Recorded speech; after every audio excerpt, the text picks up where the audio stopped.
how much he's played. But yeah, this is only his 4th Test match. But in actual fact, the interesting story about him is that he was part of the original high performance centre set up back in 2010 in the West Indies, and he was actually the captain of that team.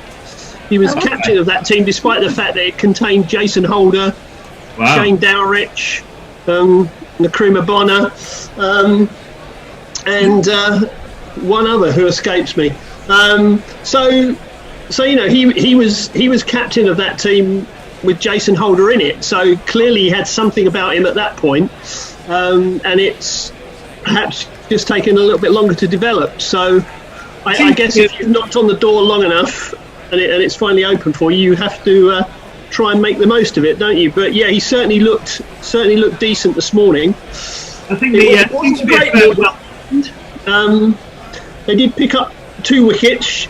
Shea Hope, who was caught by Stokes off the bowling of Bess for 16, just after he'd been out LBW actually to an Archer no ball, which was pretty unfortunate.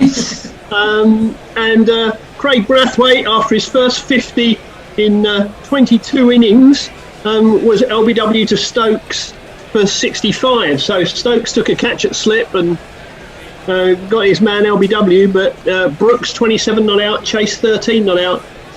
Saw it through to lunch pretty smoothly. You would have to think that England would have to bowl West Indies out by tea, really, to still be in this Test match. It's Jimmy Anderson anyway, ball in hand, first ball after lunch, and seems to strike Brooks on the pad, but outside the line. Yeah, leading edge. Oh, it's a leading edge. Yeah, he did actually manage to get something on it. I couldn't quite tell whether it had thumped into his pad going down the leg side or whether he'd... Well, he was a bit squared up. He was a bit squared up by that, wasn't he? The bat didn't seem to come down very straight. Perhaps that's the first thing after lunch thing. Perhaps he had a bit too much lunch. Here's Anderson in again. And that's a good delivery as well. Right on the money. Brooks a little bit further forward this time. Plays it up on the offside. I thought Arch pretty unlucky this morning. Yeah, I was talking to, funnily enough, over lunch, a friend of mine who plays in the Birmingham Premier League. In between listening to what I thought was a great lunchtime piece on county cricket, Annie, I want to bring a couple of points up that I just got through listening to that. But he was saying Archer's just looked a bit lazy again. Here's Anderson again, and again, Brooks just dabs down on this. It goes out square of the wicket. Do you think it's lazy or just not actually match fit? Well, I don't know. I get that, but I think we were talking about the West Indies boys. To get something out of the pitch here, you need to bowl into it, and Archer's either banging it in really short or bowling those kind of. Although they're at 89 miles an hour, he's bowling these what look like floaty half volleys because we know he can hit the pitch hard. But where we saw the West Indian lads do really well, Gabriel Holder, they're hitting the pitch, and that's how they're getting the seam movement.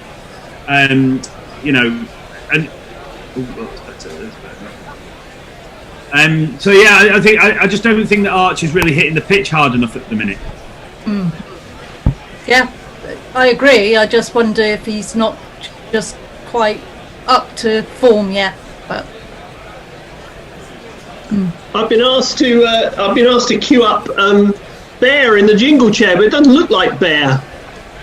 Doesn't look like Bear in the jingle chair. Looks like Fred to me. It looks like Fred to me. In which case, good afternoon, Fred, who's waving back at me. So clearly, Fred. That one was just played out again defensively. Anderson certainly seems to have found his line in this first over after lunch, and they're going to need him to. 100%. He's just going to be looking for that little bit of shape, isn't he? That little bit of shape away from the bat, if he can find some.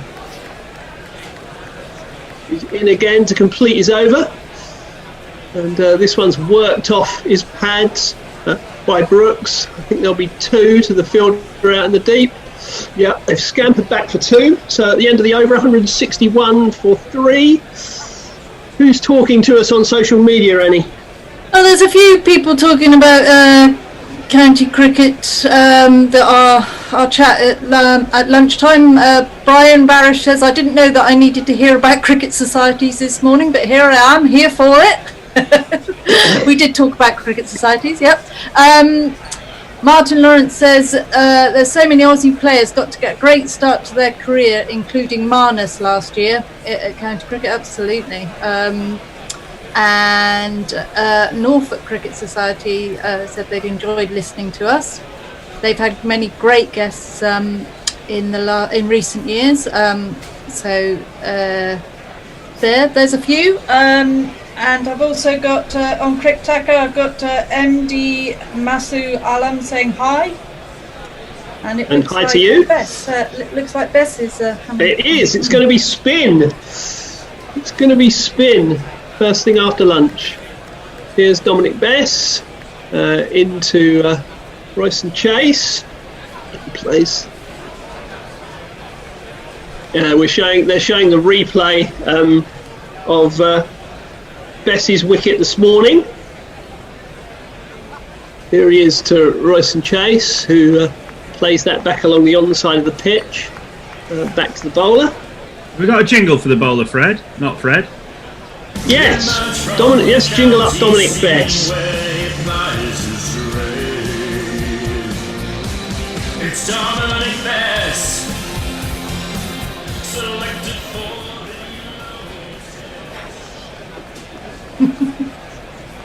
I do love these jingles, but I think to myself, Dominic Bess, Tina Turner, maybe not.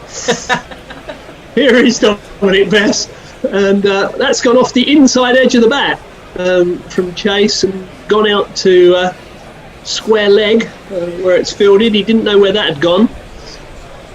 You never know, Dominic Bess might have done a lot of dancing at Sidmouth when he was there and Exeter. Might be a bit like Turner. Might be doing him an injustice. Yeah. It's Bess again, and that's just pushed out on the offside. That's far too easy a single for my liking. Didn't seem to be any pressure on that at all. I think you could probably do that to every ball. if Bess is going to bowl to this field. Any wickets for Bess are going to be a bonus in the first innings. It's just it's a containing role, isn't it? Allowing the guys to rotate at the other end to try and force it that way, you'd think. Here he is again, and again they just lay back on the ball, rolls out on the offside, easy single. Well, he's not going to contain very much bowling to that field, in my view. So I don't understand that tactic at all. If you're going to contain, have a field that might contain. But there we are. Struck me in Jimmy's first over after lunch. It almost looks like he's trying to go straighter and almost look for a little bit of reverse now. Obviously, the lack of a saliva, or I know they can use sweat, but I think the ball has swung longer than anybody would have expected it to. But I think they're now probably looking to reverse it a little bit and bowl straighter for LBW and bowls. I wonder if there's a little bit more cloud cover this afternoon. Looks like it, doesn't it? As well, it looks a little more overcast, and the lights are on, which would suggest that that's the case. But, might be good for England then. I don't really understand containment when you're 40 odd, when the opposition's only 40 odd behind. But there we are. Here's Anderson into Brooks, who plays that out on the leg side. He does look confident, doesn't he, Brooks? Yeah, yeah, he does. He seems to be pretty definite in his movements and as if he knows what he wants to do. Yeah, I think, to be honest, I think England have to attack this afternoon, because if they don't attack, I think the game's gone. I mean, you can tell from the field. I think that's Crawley just basically stood it very straight, short mid on. I think they're looking to bowl at the stumps here. Certainly Anderson, I don't think you'll be trying to see him shape it away. I think they're looking for reverse and LBWs and bowls. It would also suggest that if anything, the wicket's getting slower if you've got a fielder fielding in that position, Because you're almost looking for a mistimed defensive shot or a mistimed drive, aren't you? Or that's slightly lofted off the bat, maybe. From one that shapes in a little bit. Well, here's Anderson again. He's in and he bowls and just sort of chops down on this and goes out into the gully region, no run. Annie, I thought the lunchtime piece was fantastic. It's great to hear that people have still got so much passion for county cricket, and you're supportive of that. I think there's in my golf club there's a group of old boys that go to the Scarborough Festival every year. Oh yeah. Regardless of who's playing, obviously if Surrey are there, then against Yorkshire, but they go every year, stay in the same hotel, drinking the same fish and chips every day. But it's stalwarts. Brilliant. Here's Anderson. He's in, and Brooks just lifts the bat above his head, lets it go through to Butler.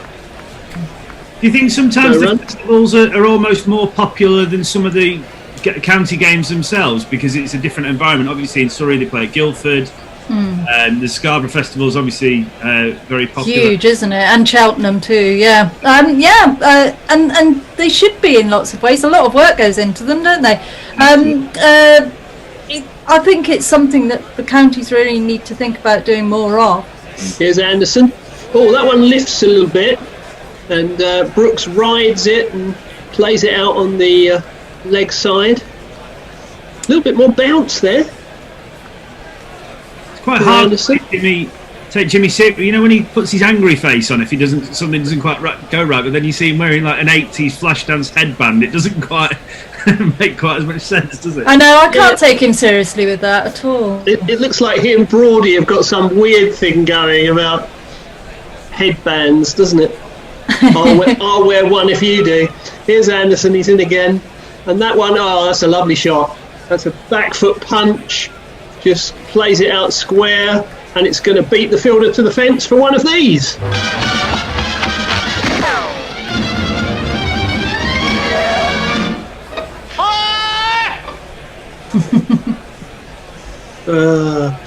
You were just talking about golfers as well, Jono. Just talking about golfers, right on cue. About the first tee at Malden, I think that. Annie, with the minor county game, I've got a couple of friends who play for Berkshire who've been incredibly successful in both the 1-day and 3-day formats over the last few years. And obviously with the unicorns being no more, there's no real progressional path, is there now, for those young lads who are very, very talented, maybe playing county second 11 cricket or whatever. So they don't seem to have a route through anymore. Well, it's like Bess, who's Bess again. Chase props forward and just plays it out on the leg side. Bess is playing now, obviously. Started off at Sidmouth and Exeter and Devon, and moved up to Somerset. There's very much a tie between Devon and Somerset, for example. So they do work together. There's a lot of Devon players in the Somerset side now, so there is that progression. Here's Bess again, and this is driven down to mid-on, but no chance of a run. I grew up in Cheshire and played a little bit of county youth stuff when I was, under 13 to under 14s, whatever. But we never felt like there was a route into Lancashire from there at that time. I mean, here's Bess again, and that's again driven up to mid-on, no run. I presume things have moved on a fair bit from mid-90s, but I think they have and they haven't. Obviously, like Bumble used to play. Just break off Here's a minute. Bess again. That's a little bit shorter, and Chase goes back and again just plays it out on the leg side. Perhaps a little bit more evidence of Bess trying to dry up the scoring in this over. Perhaps he's bowling a fraction straighter. Oh, that's a lovely delivery. That's a beauty. That's beaten the outside edge. Definitely played a shot at it. Not quite sure how much it moved. It drifted in a little bit. Maybe it drifted in and straightened a fraction. Nice piece of bowling, though. Absolutely. Stokes clapping at first slip. Here's Bess again. That one's... Oh, they're appealing for a caught and bowled, but umpire doesn't look very interested. Best gives up on it. And says, I think they were just trying for that, weren't they? Yeah, we're just going to try it on, you know, desperation tactics. But yeah, some nice deliveries there from Bess in that over. What's happening on the social media front? Ravina says, quote, Hendo sneaky that way, Annie. Hendo the sneaky, living up to his Scottish Viking heritage. And on Crick Tracker, it's got we've got Rudrish Sidapa saying very nice, and Nick Kai saying where is match? It's at the Aegeus Bowl in Southampton. In England. That first ball from Anderson was played square on the offside by Brooks, who's got 34 now. Yeah, he's progressing very nicely, 5 boundaries. And the gap between the two sides is ever shortening, just 37 runs behind now, the West Indies. Yeah, I mean, they've certainly had the best of the conditions, but they did seem to bowl a lot tighter as well. Here's Anderson again, and that one's driven to mid-on. Mind you, they only had the best of the conditions because Stokes let them. Stokes let them. Stokes said, this is the first time I've ever been captain. It's gloomy, it's damp, there's loads of clouds, I know I'll have a bat. It's a confident call, come on, he's been brave. There's a thin line between confidence and stupidity, I tend to find, but there we are. It's funny, I just think he likes to be front foot, doesn't he? He likes to be aggressive, and I think there's Anderson, chopped out on the offside, fielded in the gully. I just think Stokes saw that as the naturally kind of positive approach to take. You know, I think we wouldn't have expected to be bowled out by 204. No. You know, I think that a lot of people, you know, giving him a bit of stick, which I think is a little bit unfair. You know, it's easy to say with hindsight, oh, should have bowled. Would we have bowled as well as the West Indies bowled? We never know, do we? So I'm pretty sure Joe Root would have bowled. Here's Jimmy Anderson. He's in again, and that's again pushed up to that short mid-on position where Crawley is fielding. Talking of Anderson, I think he'd have been a bit disappointed that Stokes didn't bowl first.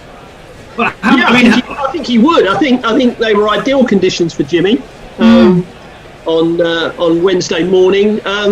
Yep. I think it's pretty unfathomable, to be honest, but there we are. Here's Anderson again, in and bowls, and that's too much on leg stump and whipped through mid-wicket. Going to run up to the fence for 4. It's Nissan She. It's Nissan She. So that's a 6th boundary for Brooks. That was just drifting into his pads, and he just nonchalantly just whipped it away. Nice wrists, bisected mid-wicket and mid-on, and it ran away for 4. Are we honestly saying that we think that Stokes has made that decision all by himself? I mean, in your first test as captain, you know, there must have been a conversation between senior leadership and management. It's not. He's on road. Here's Anderson in and bowls, and that's played out into the gully. It's an inexplicable decision. It's an utterly inexplicable decision. No, I'm with Jono. I think it can't have just been Stokes, surely. Look, I think if we'd have scored 400, we'd all be lauding it, saying, "Oh, it's a genius move." We just didn't. But we weren't likely to score 400, bearing in mind we done that well usually, and we were batting in mizzle and smog. Not a very good idea. I think it's harsh, particularly bearing in mind that you've got a highly susceptible West Indies batting lineup who had been dreading having a bat. But they weren't highly susceptible last night, were they? No, but they would have been. They would have been on Wednesday morning. I just think they've applied themselves better than we did. Here's Dominic Bess. He's in and he bowls, and that's played down the offside. I love it when gorillas don't agree. I love it when gorillas don't agree, and I'm making a special point of getting my big spoon out this afternoon. Giving it a good old whirl. Here we go with Dominic Bess again, and Chase just props forward and plays it out to short cover. No run. I can't resist having a good old stir occasionally. It's got to be done. Here is Dominic Bess again, and again he just props forward and plays it out to short cover. I think they brought that fielder a little bit closer to stop that little dab shot that just results in an easy single. So at least someone was listening. That's good. I think we underestimate how badly England do in their first innings anyway, usually. Well, that's true. Yeah, that's true. Yeah. Certainly in the first test, anyway. Batting doesn't seem to come into our thinking very much. We usually improve. We do usually improve. We'll have to. We'll have to.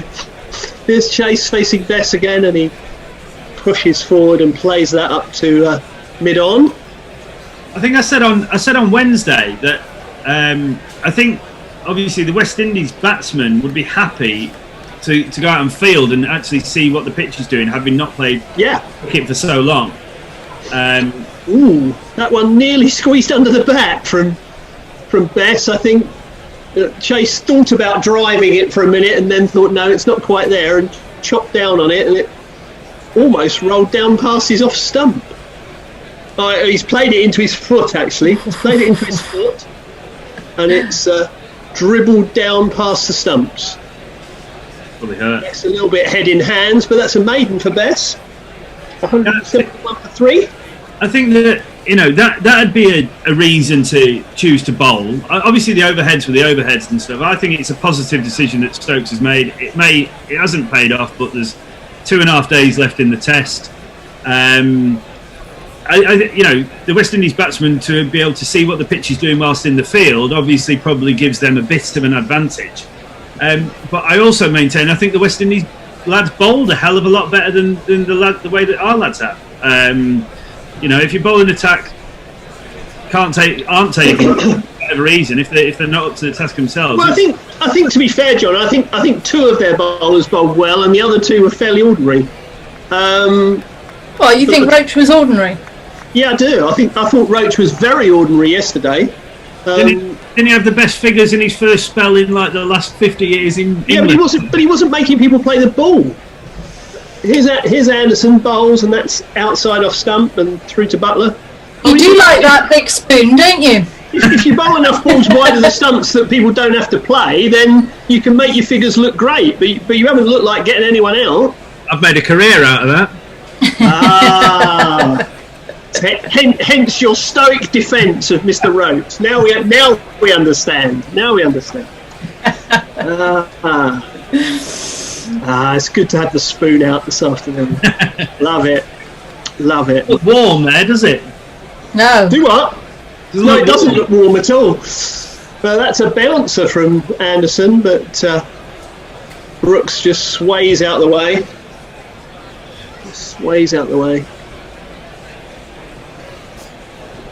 If you can hear mournful drones in the background, my cat is cursing me for shutting him out.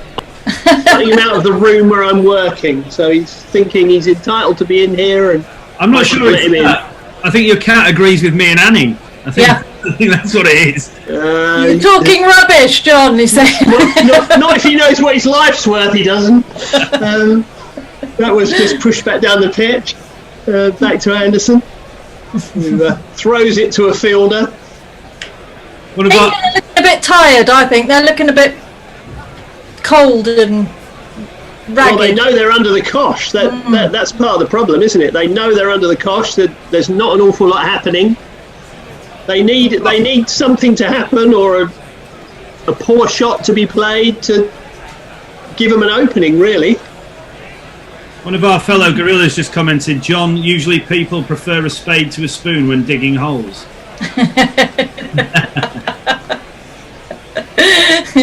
It's all about opinions, isn't it, Jono? It's all about opinions. All I'm saying is I'm not afraid to throw my opinion in there. Absolutely not. You're the Michael Vaughan of guerrilla cricket, aren't you? Oh no, please. Please. I draw the line at that. Come on. Well, I don't know. On and all that.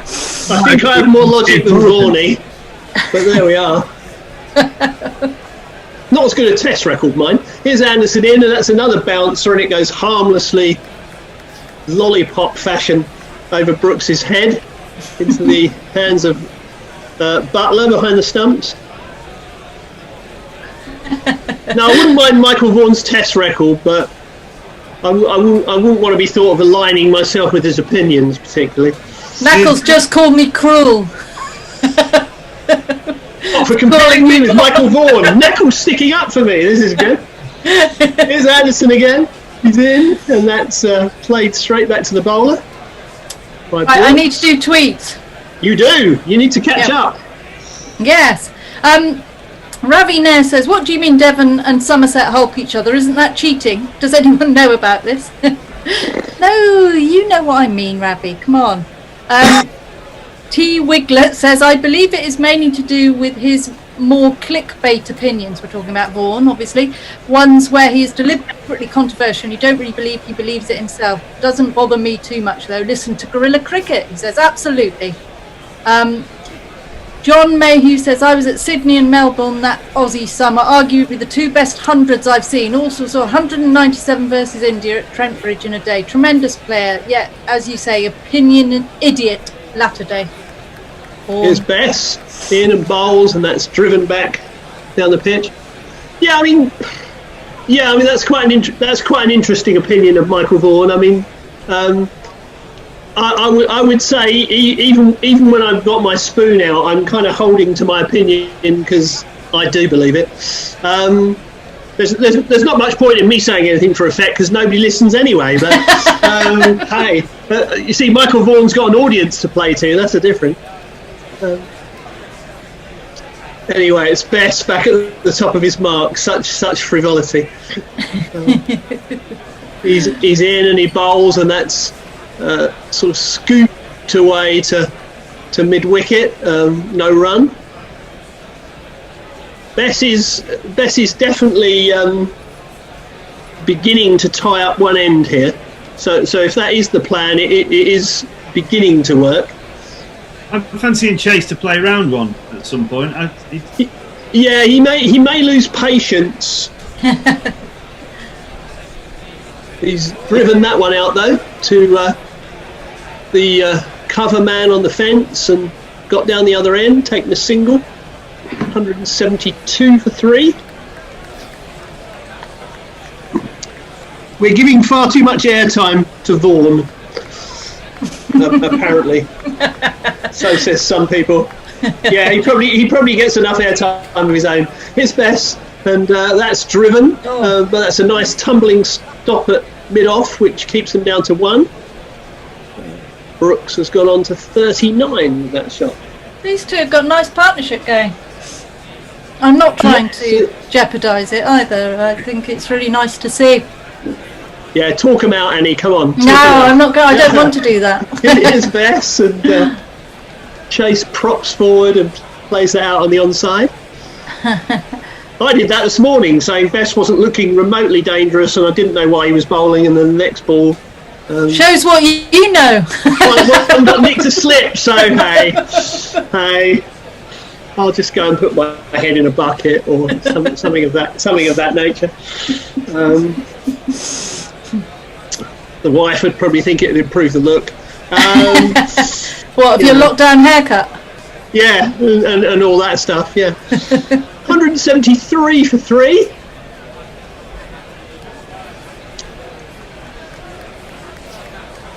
Yeah, they're only behind by 31 now. Yeah, it is an ever diminishing deficit. Here's Jimmy still pounding away. Amazing man. Bowls, and that's driven up to mid-on. No run. Bess is working hard. Chief polisher by the look of it. No saliva, no sweat. He has been giving it some polish, hasn't he? Grief. That's going to be some laundry bill, I tell you. Hey. Not that he'll be paying it, but there we are.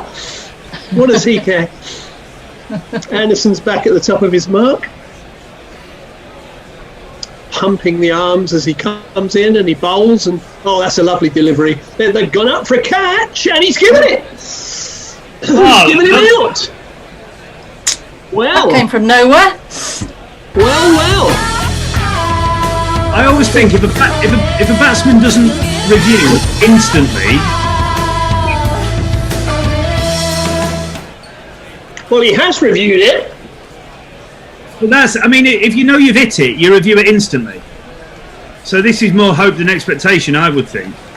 Why review it at all if you know you've hit it? I was definitely in. Were you there? I mean, it can't have hit anything else, can it? Are you hoping for a no ball? Well, you haven't got one. There was a nice delivery from Anderson. It just threatened to angle in a bit and straightened up. He doesn't look behind him, but Butler's in, no doubt, and there is a spike, and that will be out. There's a definite spike, and that will be out. Well, there is a breakthrough that England desperately needed. That's a complete. Desperately needed. Fred's going to line something up.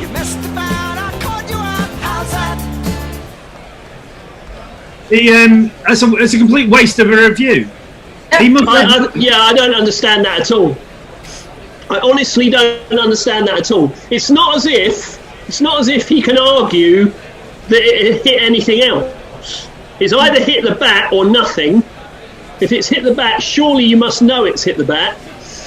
I mean, either way, it's the end of Shamar Brooks. Surely Jason Holder, by the time Brooks goes back into the dressing room, surely the captain and management would be livid. Like, why use it? Why use review? You've obviously hit it. It's not like you're so tight that it may have hit something else, or your bat might have hit your trouser pocket or whatever. There is no. Yeah, that is nonsense. That really is nonsense. I mean, and the annoying thing about that is when they were in the field, they got their reviews spot on. They got their reviews spot on. They were right on it. They were right every time.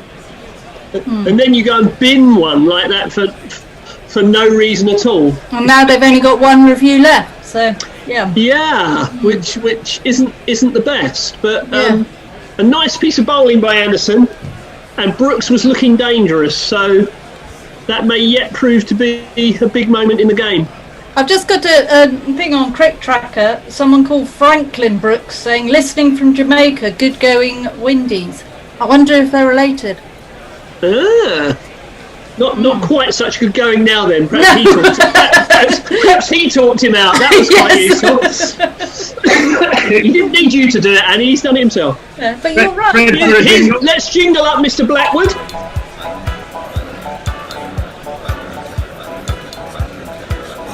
All right. Journey.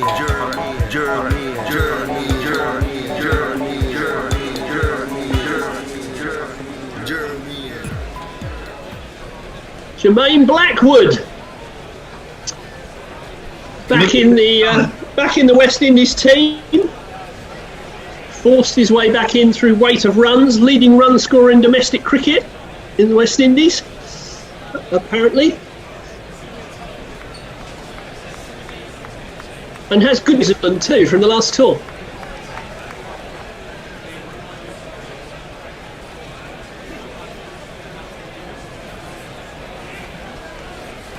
Solid from Jimmy.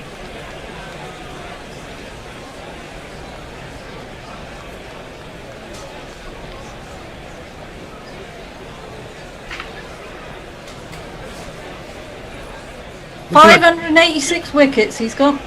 Not bad, eh? Yeah, pretty impressive. I think John's internet may have gone down, unless he's holding that pose for Anderson. Back in again, past the umpire, delivers. Just outside the off stump, just blocked into short extra cover by Jermaine Blackwood. This could be really nice now, Annie. We could have 5 minutes where we just agree with each other saying... No, it looks like he's back. Ah. But he's muted. Brilliant. Even Yeah, someone muted him, obviously. The troublemaker's back. You can't do that. They muted me to stop me causing trouble. I thought someone cut the cord, John. That's terrible. The Absolutely. length some people will go to, I don't know. It was your Here's cat. Anderson again. He's in and he bowls, and Blackwood drives this one, but Anderson gets a hand down, puts it into the turf, and throws the ball away to a fielder. One more ball to have a go at Mr. Blackwood. Yeah, I was saying he deposited a few pink balls in the stands at Edgbaston 3 years ago. He's a decent player, you know, quite attacking. That seemed like a very aggressive shot, third ball, though, to me. So I don't know if he fancies his chances of coming out and But that's the way he is, isn't it? Yeah. That's the way he is. He's going to play like that, I think. Oh, he nearly chopped that into his stumps. An inside edge onto the pad. Good over from Anderson. Got the breakthrough. Good evidence of Anderson bowling nicely, and Bess trying to tie up one end to create some pressure. 173 for 4. Any more news on the social media front? Evil Scooter says, I was told this was a Vaughan-free station. Am I going to have to turn up the volume on the TV coverage to escape his looming presence? Yes, I won't mention him, but you've just mentioned him. Yeah, just can't get away from him. Perhaps we'll have to have a Vaughan swear box or something like Kate that. Holdsworth says something quite surreal walking around a deserted Italian city listening to guerrilla cricket. Wow, I bet. Here is Bess in and bowls, and that's played out on the leg side. Yeah, a Vaughan box. That's what it'll have to be, isn't it? A Vaughan box. Penalties. Hey ho. Poor Michael. Oh. Or perhaps not poor Michael. Definitely not poor. He might be many other things, but I bet he's not poor. Here's Dominic Bess. He's in again. And Chase props forward and plays it out on the offside. Chase has become very becalmed the last few overs as well, which may further agitate Blackwood to try and make something happen at the other end, I guess. Well, he needs to be the anchor, doesn't he? Yeah. That one's tossed up a bit more by Bess, and it's driven to short cover, no run.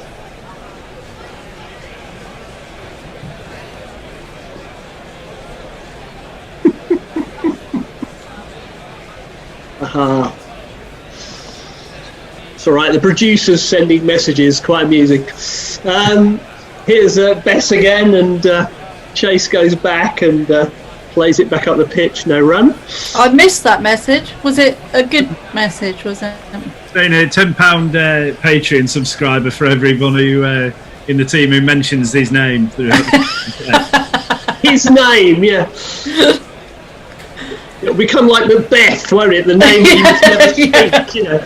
The play with no name.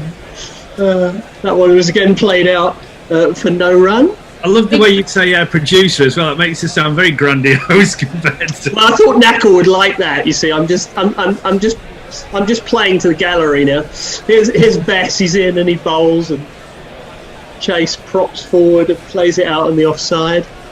No run. Another very tidy over from Bess. 173 for 4. And now it's time for a change, I believe. I think it is. Over ball by ball, Tony on social media, and Fred or Bear on summarising and jingles, I believe.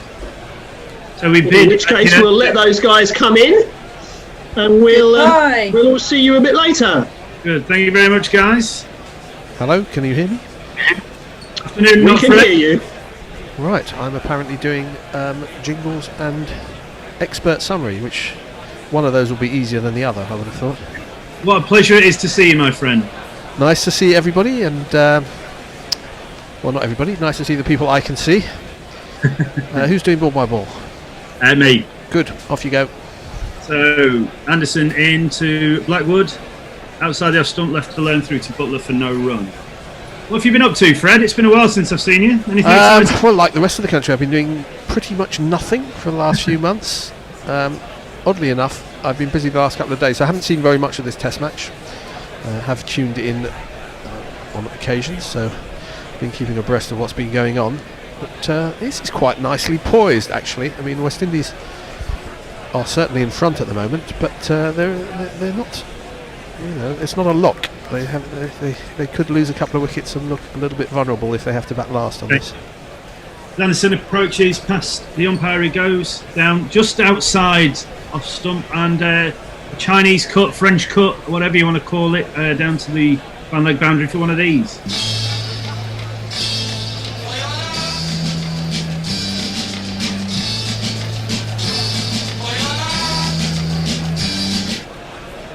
You didn't have much idea about that one. It just seems to be enough happening at the minute to give me confidence that, you know, we're still in this. A couple of quick ones here and it could all kind of change again quite quickly, I think.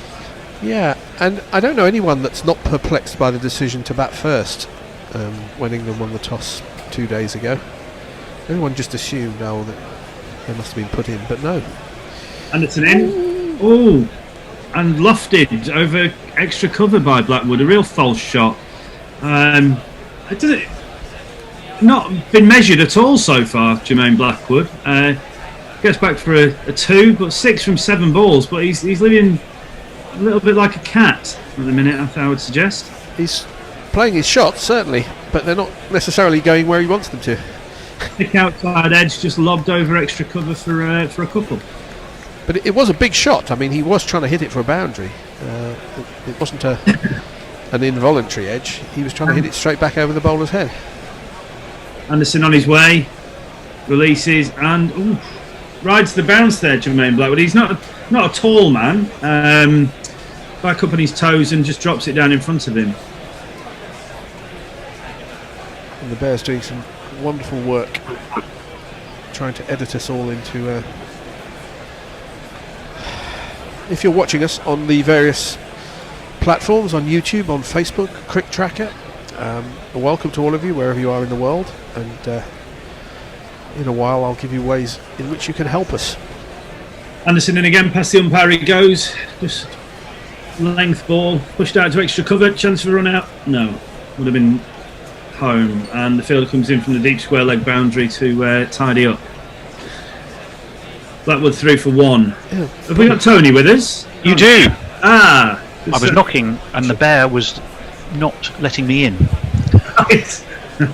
Classic. He has a tendency. It was like the Dave Edmunds, I hear you knocking, but you can't come in. That was the bear. The Bear's version of an early 70s Dave Edmunds number. Well, actually, I think you'll find that's a Fats Domino number. If anyone should know about it, you should, Tony. It's a Fats song. Hi, Fred. It's nice to see the top of your head. If you could just crouch down a bit more, I couldn't see any of you. Oh, there you are. I'm easy to miss. Not if we aim carefully.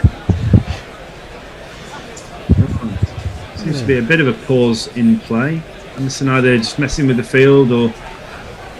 Seems to me like they've tried to bowl a bit straighter, maybe looking for a bit of reverse this afternoon. Going for that LBW and bowled rather than the nick-off, although that's what brought the wicket. Anderson comes in again, full of ball this time. Chased pretty solidly in behind that, looks out to extra cover for no run. And that is the end of the over, 180 for 4, trailing by 24. Any tweets, Tony? Yes, a few. Dave Wood says there can't be many of the regular listeners haven't been blocked by him. I think we're talking about Michael Vaughan there. Mog says, am I not allowed to mention his name? Okay, so Mog, that would explain why Mog is saying that I was told that not only would this be a former England captain who shall not be named, but a Fred Free Zone too. What the hell? So welcome to you from Mog there, Fred. Nitin Bajaj, hello. Goodness, it's good to see all of you after so much time. I can say I missed you folks almost as much as I missed cricket. Not quite as much, but almost. Hey Bear. Well, there's a change of bowling. MJ Nuster says, doing nothing. Some people have to work for a living, you know! Exclamation mark. Nestle Boy is going into an early half-man, half-biscuit number along the lines of It's Fred Titmus. Change of bowling. That's it, and I'll do Crick Tracker at the next opportunity. We'll do a jingle after his first ball. That's in. Pushed out through extra cover, past the diving fieldsman, and that's gone for one of these.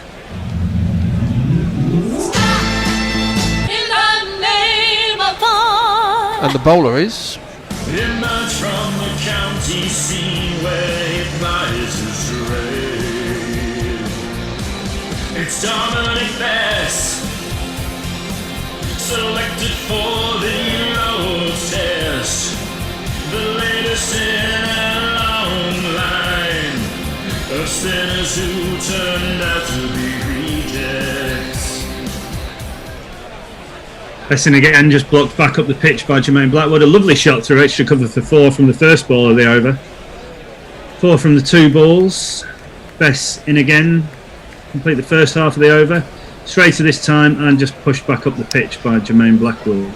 Tony, Yes, my brother's got in touch to say I corrected you in saying it wasn't a Dave Edmonds number, it was a Fats Domino number, but it is actually a Smiley Lewis original number. So it was. Dave Edmonds did a fine cover of it, but Yeah. you're absolutely right. So, It was, I knew it wasn't him glad that to have sorted originally that written out. it. Besson again and just blocked by Blackwood. Strikes me as a bloke, he almost strikes me as a bit of a block it, whack it type batsman, Blackwood. I know he's had a real strong year in the Caribbean and first class cricket, but Besson again, a bit shorter, back on the back foot, kind of a forced defensive almost, if you will, just out to short mid off by Jermaine Blackwood. I know what you mean about Blackwood. Blacksmith might be an appropriate name as well, because he does give it a whack, doesn't he? Besson to complete the final ball of his over. Bit more floaty outside, off stump, and pushed through for 1 to wide mid off, fielded by the ageing rock star of the side, James Anderson. Now trailing by only 19. What are we thinking, lads? I mean, we need to try and get another couple quite quickly, don't we? I think, hopefully 2 quick ones will bring, 3, 4, 6. Well, of course, you say we, but you're talking about England. They're in a strong position, the West Indies, especially with Jason Holder to come with his terrific record, particularly against England. But I wouldn't say they're in an absolutely dominating position, because the ball is still doing something, and as you say, wickets can fall in clumps. I think 2 wickets before parity, as it were, would make England feel a whole lot better, and the West Indies perhaps a tad nervous. If they get to parity, they get that 19 and there's no more wickets on the board, I think the West Indies will start to feel very different or very positive about the world. Anderson in to start his next over, outside the off stump and just blocked out to the cover point region by Blackwood for no run. Interesting, we're just seeing a compilation of some of the, in between overs, the shots that Blackwood plays. Loves to hit hard off the front foot, doesn't he? But now look at this compilation we're seeing now, looks like he's not that comfortable with the short ball. I don't know whether that's obviously something an area they're going to look to attack him. And particularly short ball from Stokes, who's a little bit skiddier, perhaps. And they've also got, of course, Wood and Archer to pepper him if necessary. Anderson in again, outside the off stump, forced kind of defensive push from Blackwood out to Rory Burns at extra cover for no run. And old school tactics will tell you that if you have a quick bowler peppering a batsman at one end and then a bowler like Jimmy Anderson from the other end, it's the batsman's footwork which is going to be just slightly off when you're playing Jimmy, and that's what's going to get him nicking through to the keeper of the slips or getting inside edges. So they can bowl together as a team. There's a short point in now. Anderson again. Oof. Almost leaning back on that slightly, a little bit uppish there from Blackwood, but down. Fielded well by diving Don Bess, coming across at mid-on for no run. Yeah, I think it's interesting you mentioned Ben Stokes there, Fred. He seems to bowl at people, doesn't he? He can do. Yeah. It's certainly something in his armoury. He certainly hasn't over-bowled himself in this innings. I don't have the figures up in front of me, but he's bowled less than any of the other frontline bowlers. Anderson and again, length ball outside off stump, just blocked to extra cover by Blackwood for no run. Is there a case that maybe he may have underbowled himself? I think it's quite difficult, isn't it, as someone who's new to captaincy, having never captained before in first class cricket or international cricket. what do you do? Are you seen to be too selfish if you do too much, or? Yeah, he's bowled half as many. He's only bowled 6. Wood's bowled 11, Archer 12, Anderson's 19th, and Bess has bowled 12. So he's certainly not saying get the ball out of my hand. And then again, just blocked out into the offside. Good length ball on off stump by Jermaine Blackwood for no run. What this point is very short, where the ball just went to. What do you think is the thinking there? Driving in the air and the ball going square? But possibly. Would it not carry to a regular point? We were saying after lunch that the field setting is almost for a pitch that's getting slower rather than quicker. The pitch was slightly softer through the first and second days. There've been some indentations, so maybe some variable bounce. It's certainly not a quick wicket. As Anderson comes in to complete his over, full ball back into Jermaine Blackwood, just pushed out into the onside and fielded by the bowler himself. 185 for 4 from 60 overs. Yeah, Blackwood's technique is interesting. I mean, you just said that last ball was a full ball. It was a good length ball, and he went well back to play it. He seems to be a type of batsman that the bowlers think we're always in with a chance here, but he's got a technique which obviously works for him. Any tweets, Tony? Yes, indeed. Adrian Lowe said, "Missed you, chimps. Great to have you all back in the cage." Well, we're all in our own different cages by and large. Diana Patterson, hello Diana, says, "To make up for Mog's rudeness, let me give you a cheerful hello to Fred Titmus." Hello. So there you go. Ravi Nair's having a conversation with us about scones and cream teas or cream and jam. If Somerset do it the Devon way, we'll know. Yes, that's that. There are a number of messages on Cricket Tracker. I'll come to those once Don Bess has wheeled through this over, I think. Don Bess to start his 13th. Approaches past the umpire. Straight to ball. Seems to be bowling very straight and quite full, but with the kind of floaty one above the eyes outside off stump to try and draw that edge as the other one, as it were. But doing a reasonably good job of containing since lunch, Don Bess, just allowing the seamers to rotate at the other end. Not much sign of big turn, is there? No. In again, straight again, played off the back foot by Chase. He's quite a tall man, I think, Roston Chase, isn't he? By all accounts, he has not really looked comfortable for my mind against Bess so far today. Playing almost with a closed bat face in the first 40 minutes since lunch. Bess in again, third ball of the over. A little bit of turn there, but big stride forward from the tall man and just push back up the pitch to the bowler. Yeah, Bess took a wicket with a ball that didn't turn. It was a ball which was cut hard to Stokes at slip. It wasn't sure that he was playing for turn. It was just a bit of a strange shot. Bess in again, fourth ball, and just pushed out more of a half volley. Very full delivery that from Bess out to Zach Crawley at extra cover. I think an off spinner, certainly, on a pitch that's in theory only a day and a half old, he's always going to be looking to challenge the outside edge rather than the inside edge. You're not going to see a huge amount of turn, certainly we know left armers in the side.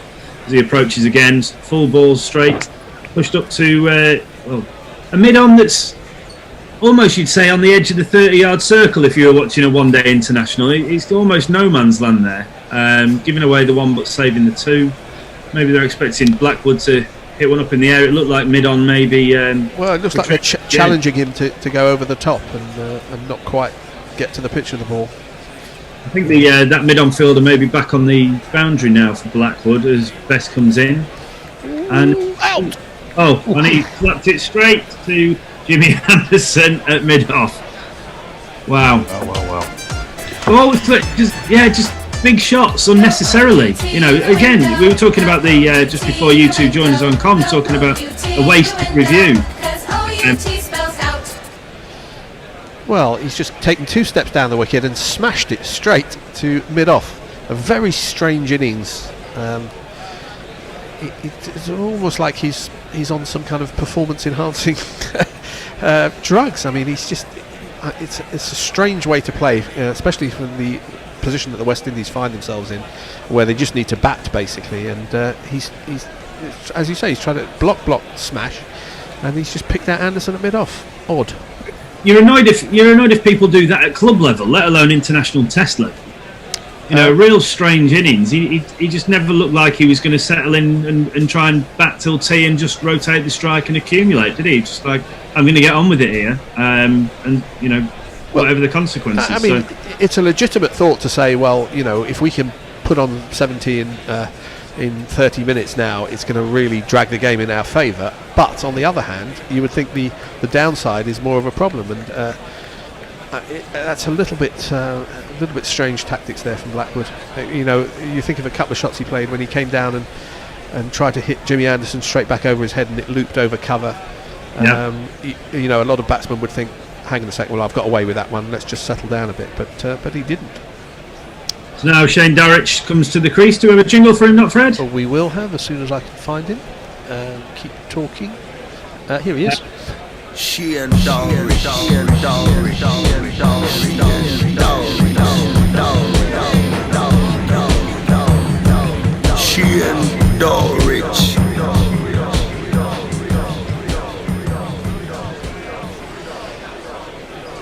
It's interesting, isn't it, how I've said that Roston Chase hasn't looked that comfortable necessarily today when facing Don Best, playing with kind of closed bat face or half a bat, and I've been reliably informed that he averages more against spin since his debut than any other batter in the West Indies side at 44.6. Well, it's change of bowling now for England. And I'll play the jingle after this ball. Jofra Archer approaches, back of a length. It's not racing off the pitch, but here is jingle. And now it's time for Jofra Archer.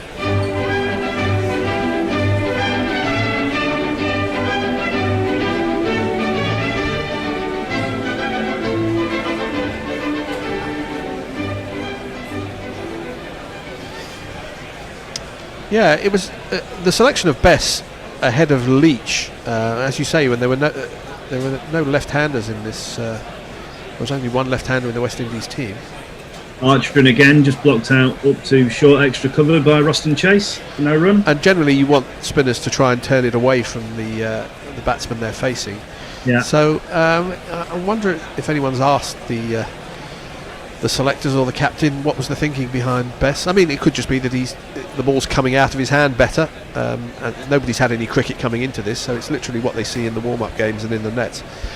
Maybe he just looked more match ready than Leach, and of course Moeen, who was in the original squad. Yeah, as Archer approaches again, back of a length, and just punched off the back foot out to cover Rory Burns, tidying up there by Roston Chase for no run. Yeah, another quick one. Obviously Darrich and Holder have both got fantastic records, haven't they? Batting at 7 and 8. So by no means are we through the woods yet. Yeah. But if we can pick up another couple of quick ones here, then and get the West Indies guys out by tea for a lead of less than 50, then we're certainly still in the game. 5 wickets by tea. I think England would grab your hand off for that, wouldn't they? Archer and again, fourth ball of the over. Chase just onto the tips of his toes and just blocks that out towards point for no run. Darrich, of course, also made a 50 in the intra-squad game up in Old Trafford, playing, I think, for the Brathwaite 11 against the Holder 11. Made 56 not out. So he comes into this in a little bit of nick. Ben Stokes very excited there at the wicket we just saw on the coverage. Archer in again.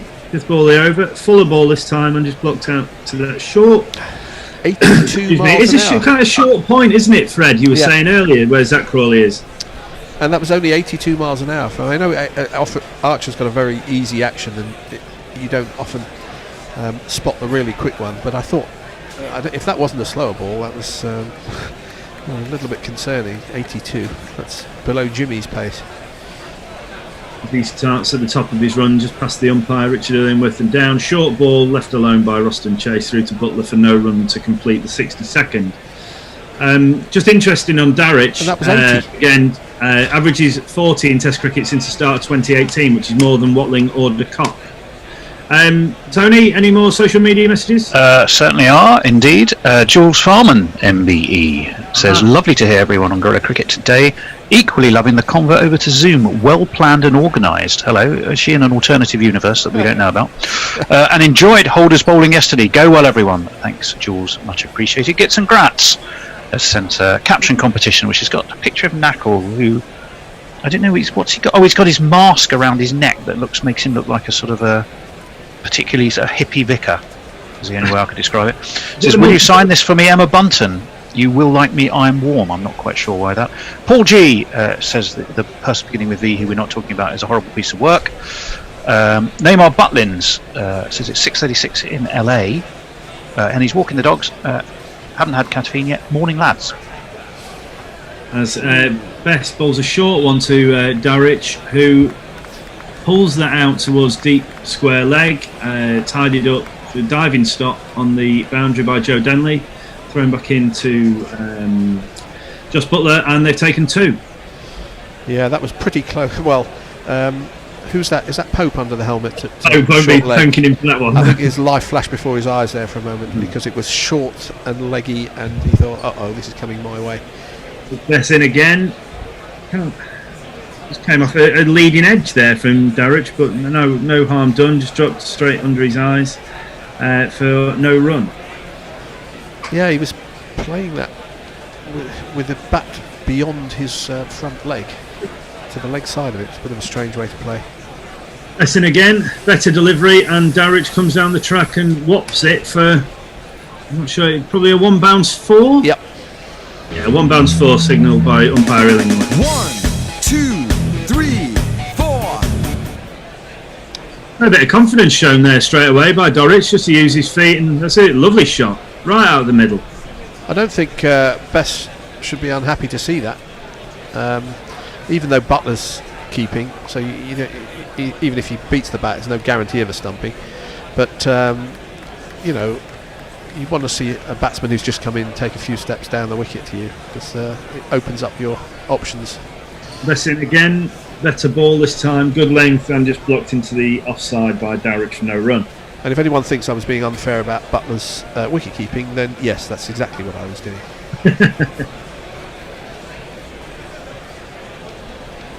Bess in again, 5th ball of the over.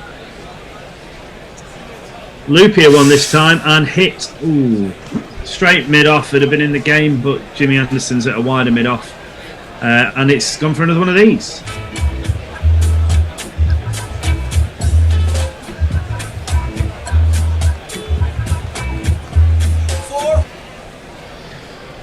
Yeah, he's looking to play shots. Quite aggressive so far, yeah. England are not going to be disappointed to see this, yeah, if they concede a few boundaries, but they're certainly going to offer chances, aren't they, by playing this way. Bess in to complete his over. Bit flatter this time, no turn, just guided down towards Ben Stokes at first slip by Darich to complete the 63rd. Trail by 8, 196 for 5. Tony? Yep. Strange Carrots says, as Harry Enfield said as the Yorkshireman, I say what I like and I like what I bloody well say. Although I always thought of Jeff Boycott when I watched Harry's show back in the 90s. I liked the man who shall not be named as a cricketer, but his commentary always leaves me cold, always has. Jeffrey Fenn Boycott, the artist formerly known as Arthurshire, seems to be in a conversation around cricketers with county names and wondered if Dallas Cowboys running back Tony Dorset ever played cricket. Everybody Wang Chung tonight is in a conversation with Evil Scooters, but then seems to be talking about Virgil and Thunderbirds. But I'm sorry, everybody Wang Chung, I haven't seen the rest of the conversation, so I'm not quite sure of its context. Dan Diper sent us a picture of analysing Anderson's action. Hello, Dr. Dan, and thanks for that. Archer in, full ball, just blocked out into the offside by Ruston Chase, who seems to be playing much more within himself than the Blackwood and Darich as they've come to the crease. Well, he's 16 or 56. Blackwood was going at about a run a ball possibly, and Darich is 10 off 6. So maybe it's a tactic. Holding role almost, if you like. So Archer turns at the top of his mark, in past the umpire, fuller ball driven out through the offside to that kind of funnily, strangely placed cover point fielder, probably about 15 yards from the bat. Zach Crawley, I think it is, but again, no run. What's the ideal for England here, boys? What if you're England captain? What are you hoping to bowl the West Indies out for in a realistic sense? 197. 240. 240. I think Fred said 196. Yeah. He's back in. Oh, nipped away. Beats Ruston Chase on the outside edge and through to Butler for again no run. 196, Fred. I think you might be lucky to achieve that, my friend. You said what they're hoping for. Oh. Yeah, much better delivery that from Archer. I think that's the length he needs to be bowling. Yeah, it's a good length. The batsman came forward and played a genuine full defensive shot and was genuinely beaten. Archer in again to complete the fourth ball of the over. Another good length ball, slightly straighter and just blocked down the pitch back to the bowler who can't be bothered to pick it up. So Ollie Pope does the legwork for him.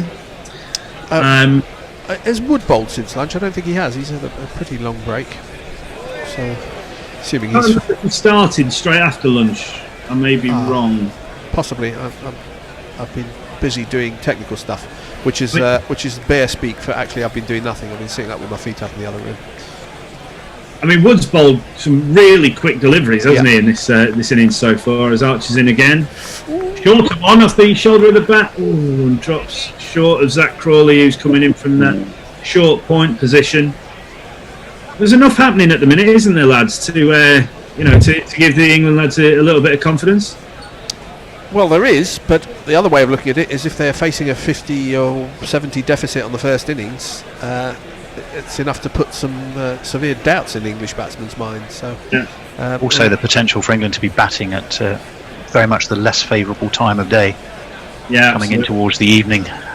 As Archer, none for 41, comes in to complete his 14th, and that's a searing bouncer.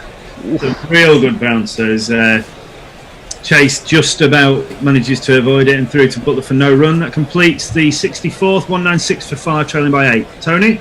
Yeah, Dave Sarah is with us. Hello, Dave. Says, anyone else think Jofra Archer is bowling coming on for a slightly shorter run while bowling at 80 kilometres an hour? Well, that's 80 kilometres would be a problem. 80 miles an hour. Yeah, I thought his first over back in this spell, he looked a bit ponderous, but that over was sharp and was right on the money.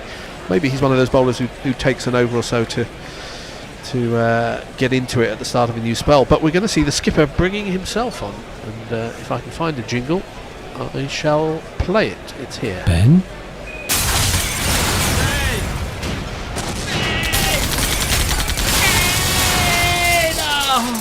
Ben Stokes.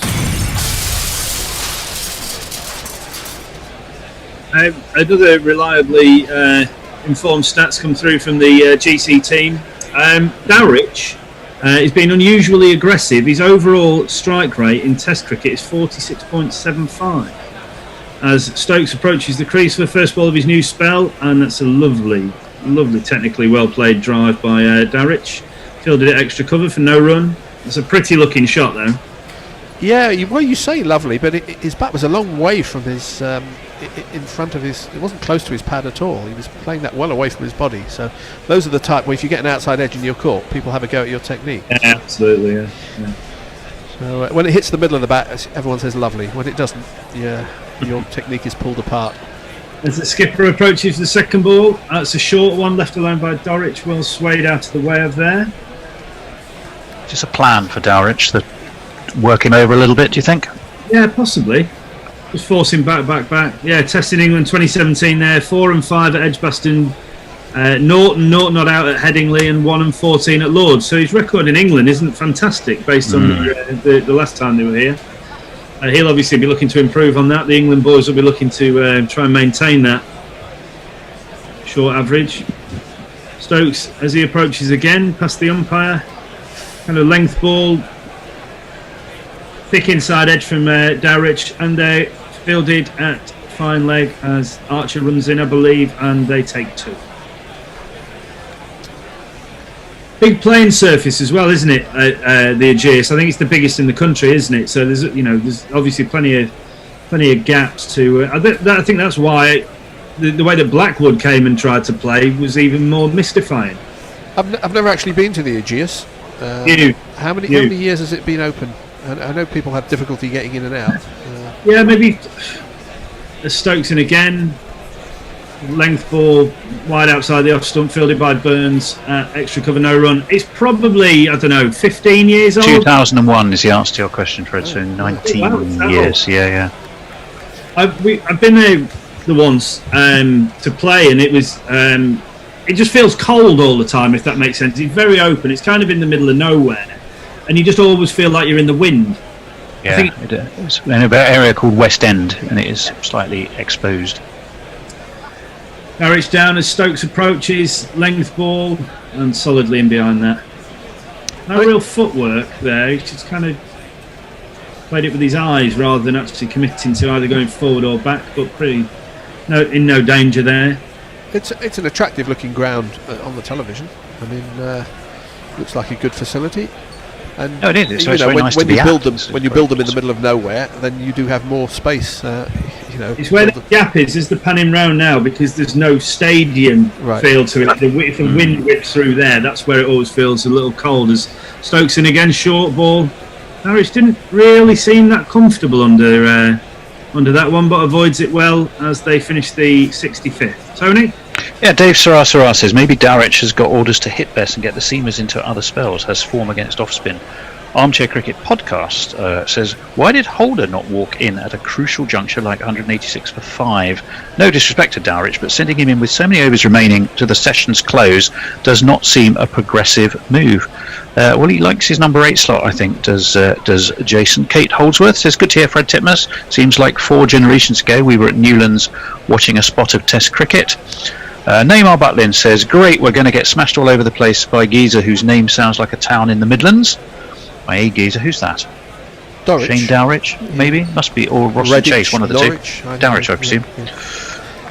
That's it on that. We do have any number of people, I'm delighted to say, have joined us on Crick Tracker. I'll just say ho to lovely China, Sidakaraman, Atarali, any number of Kiran Shinagi, AJ Kridoy, and many, many, many others. So a warm welcome to you as well, of course. Yeah, we were in a drinks break, and the two teams, well, the England team and the West Indies batsmen will be in their huddles talking about the situation they're in.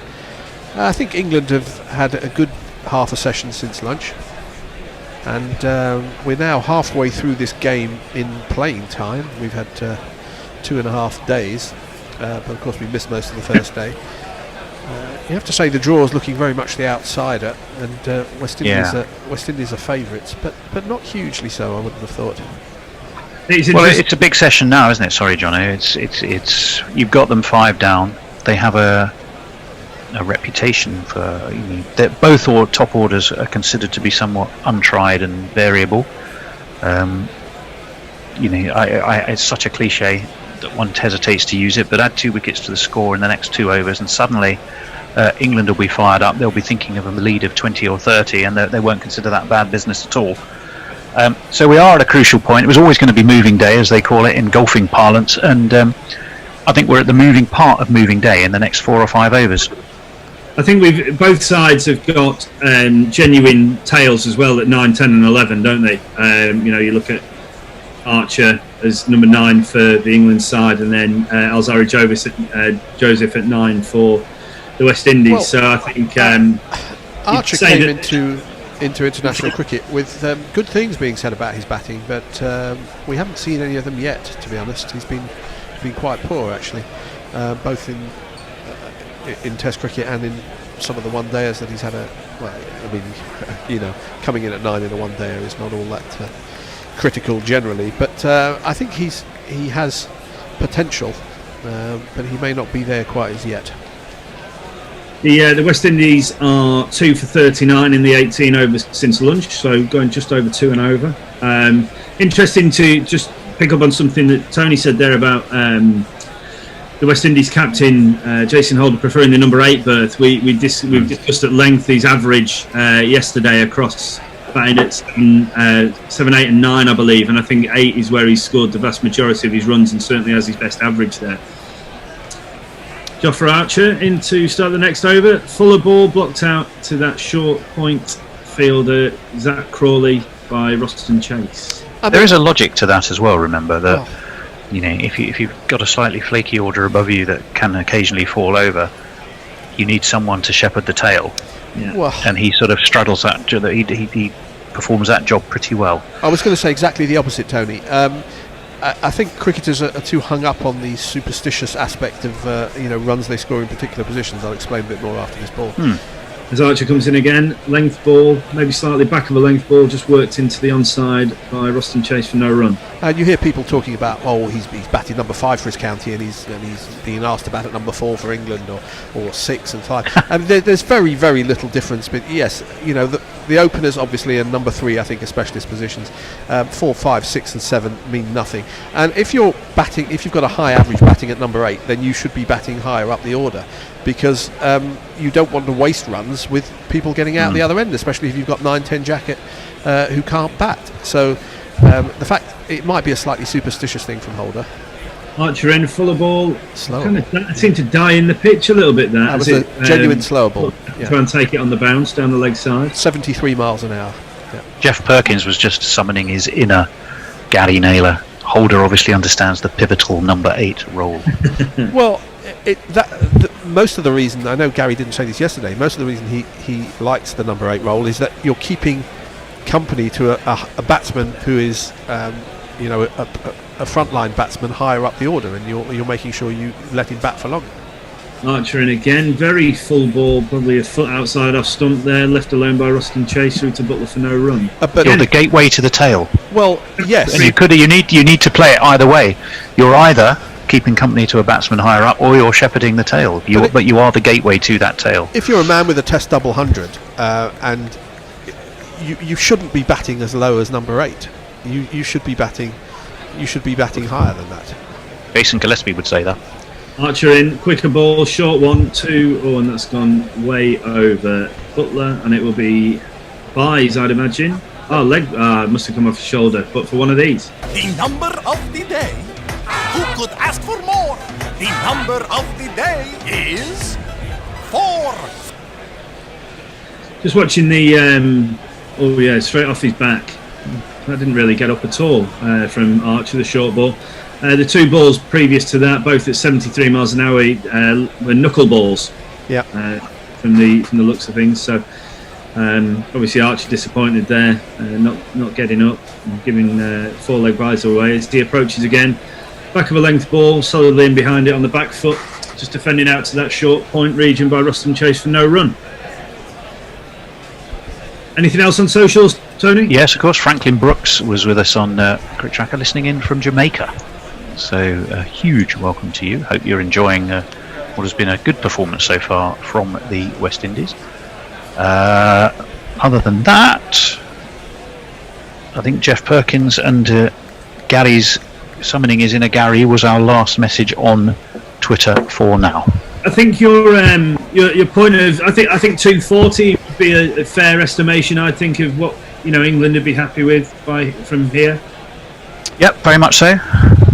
Obviously now we're trailing by 2, so let's hope Captain Stokes can do something from an English point of view as he approaches to Darwich, force him onto the back foot, just play it back down the pitch to Captain Stokes for no run.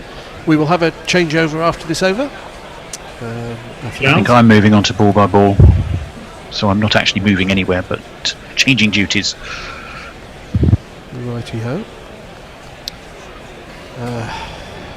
So scores are almost level. 2 runs behind are the West Indies now with 5 wickets in hand. As Ben Stokes approaches, past the umpire he goes into Darwich. Short ball. Ridden quite well out to Ollie Pope at deep backward square, coming in off the boundary, and they go through for 1. Yeah, we're looking at a repeat of Archer with his knuckleball that he used a couple of times in the last over. Almost comes out like a slow leg cutter, doesn't it? Well, I watch a lot of baseball, and what knuckleballers in baseball try and do is let the ball get no rotation whatsoever, no spin at all. So that it sort of floats and it can move in unpredictable directions. Stokes in again to Roston Chase, looking for an LBW there, but just blocked out back up the pitch. Chase again for no run. And if they say if you do get rotation or you do get spin on the ball, and it comes out your fingers, it's basically just an easy slow ball, which is very easy to hit. So I'm wondering what the technique differences are with that. It's interesting there in that super slow-mo to see how late he actually adjusts his fingers to behind the ball. It's almost as he jumps, as Stokes approaches again. Short ball to Roston Chase. Ducked under that quite comfortably through to the wicket-keeper Butler for no run.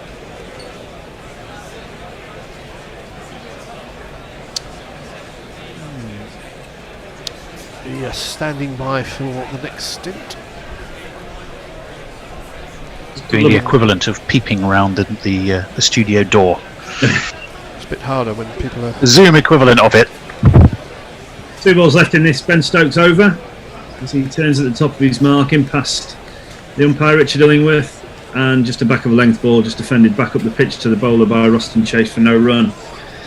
Just going back to the point we were saying about the potentially long tail of the West Indies and England.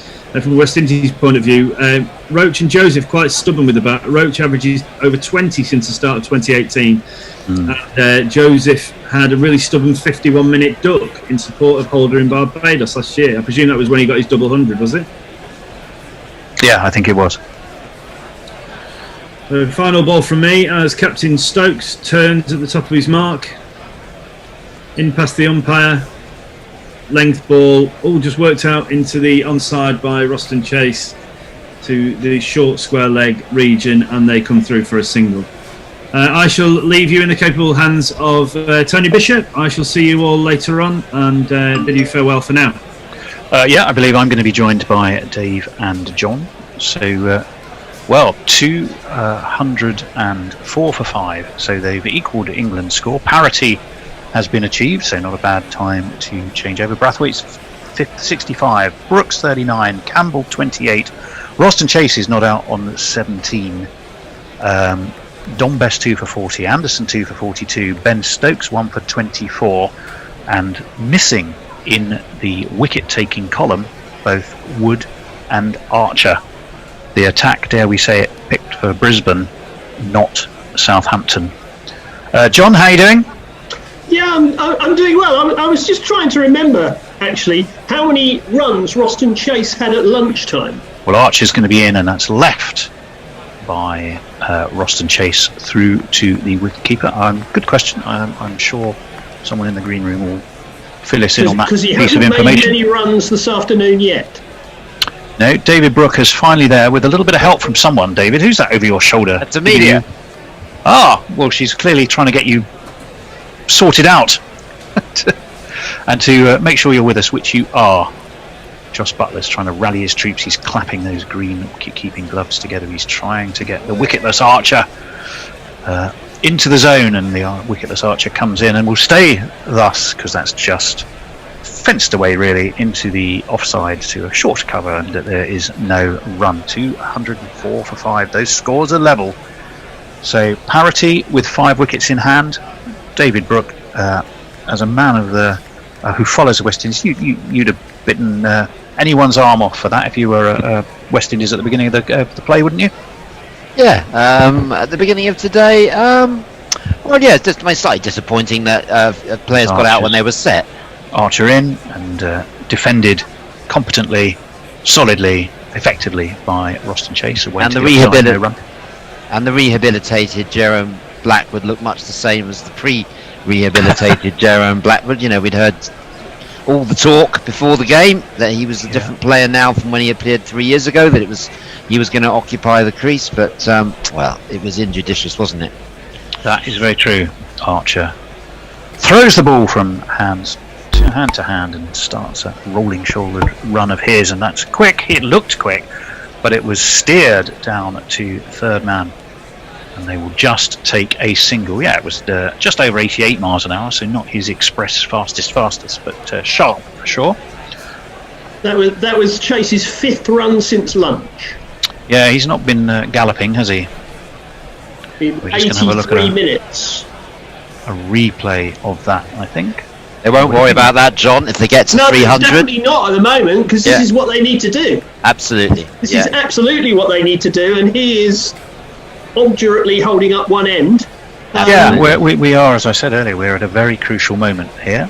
Archer is in, and that's, well, it was down the leg side.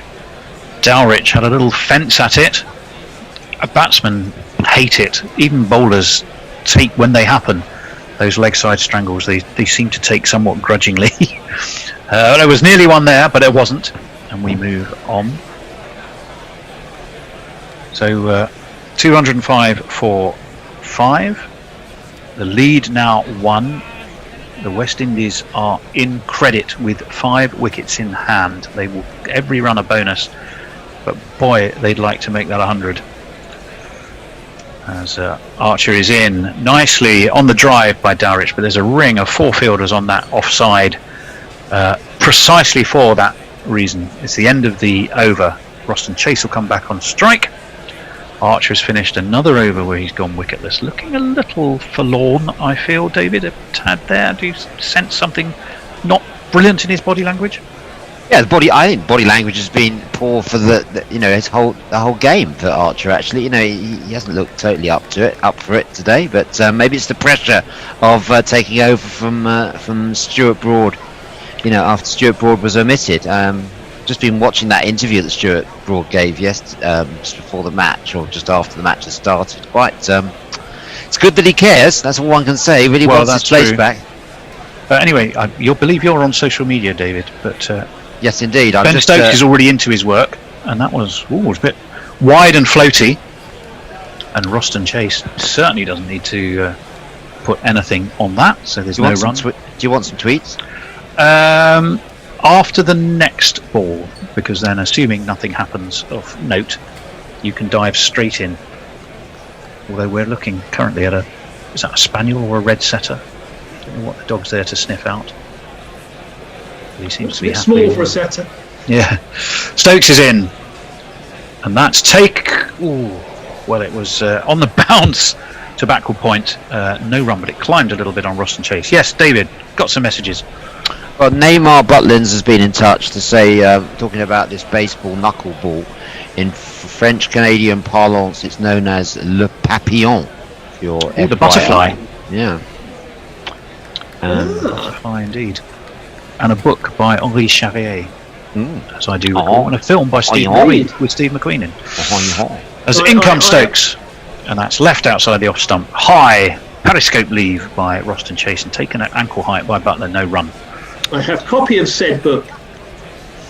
Yep, indeed. It was a classic of its day. It's Devil's Island. Was it all set on Devil's Island? Am I right? Well, some of it was. Yeah. It was.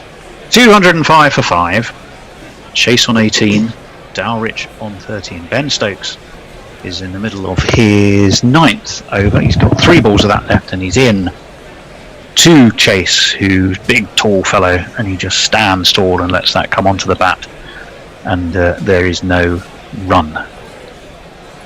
So, John, again, you feeling, I think, that if you put your money right on the table, how big is that lead going to be for the Windies? Bigger than England would want. Certainly bigger than England would want. I mean, a lot depends on how far these 2 guys can take it, I think. But yeah, I would have thought they're still looking at somewhere around 300. Well, Stokes is in to try and do something about that, and it's full and it's driven, and it's stopped quite athletically at cover by Rory Burns, the splendidly Hollywood matinee idol look about him these days, with that pointy beard that he's grown, perhaps, as we were speculating yesterday, to facilitate the use of our new product, Gorilla Beard Oil, ideal for getting balls to swing when you can't use saliva. Lucrative market, this. There seems to be a lot of us in for it. Well, indeed, lockdown beards. Got to get the Gorilla Beard Oil out. Stokes in and pushed this time to mid-on by Chase. 100 runs would be an enormous lead on this bit. He's a very uncomplicated player, isn't he, Roston Chase? He seems to just he's a big chap, and he just seems to let the ball come onto the bat, and you don't see a huge amount of footwork somehow, but he just somehow seems to get himself in the way, David. Well, yeah, he's been a good performer again in the Caribbean in particular. Obviously, he didn't have a good tour when he was here in 2017. A few more tweets. Do get in touch with us at Gorilla Cricket. Let us know where you're watching from. This conversation about Broad has obviously been going on for a while, and Harry the Haddider, asking about Broad's figures as well. He's saying average of 2 wickets in innings is not good enough if you're an opening strike bowler. I'm sorry, but he's overrated. Damien Evans, though, makes the point that Root bowled him into the ground in his first few tests. Archer continues. And that little bit edgy, but kept down beautifully. So backward a point, and that's going to go all the way down to the boundary for 4 runs and one of these. It's Nissan She. Oh, damn it. I think I've got 2 threads going there, Tony. I think Damien Evans' comments were about Archer. Yes. I think they Archer. were. Yeah. Got a bit confused there. Well, I was wondering where you were going. Harry the Haddider is talking about 2 wickets in innings. Is that a reference to Archer or Broad? No, Knuckle, we need you. Archer. I think it's more likely to be Archer, isn't it? Archer. Right. Okay, I forgot the wrong end of the stick there. Making reference to Archer in the absence of Broad. Right, thank you very much. He's bowling. Thank you, John. The second ball of this over, and he beats the outside edge of a Dowrich, who just seemed to stand there and dangle the bat a little bit. If you were being kind, you'd say it was a well-judged leave. Talking of the knuckleball, Tony, and baseball, Brian Barish says they asked baseball catcher turned commentator turned actor Bob Yuki, how do you catch a knuckleball? His answer was, wait until it stops rolling. Very good. Very, very good. Nice. 209 for 5. Nice. Archer none for 46. In he comes. Oh, up onto his toes goes Dowrich, but he drops that down, and they're going to have to hurry. And they make it. Wow. And, well, there was a bit of a hands on heads moment. Matinee idol Rory Burns, the Errol Flynn lookalike, flung himself forwards. The ball was just played away into the offside. They were off like a pair of whippets for the run, and if Burns had hit, he was gone. Just in, I think. Probably he was gone if he'd have hit, but Ben Stokes. Close. England, no, they'll take the wickets however they come with England right now. A run out will do just fine. I'm sure Jofra Archer would rather see a middle stump go cartwheeling backwards.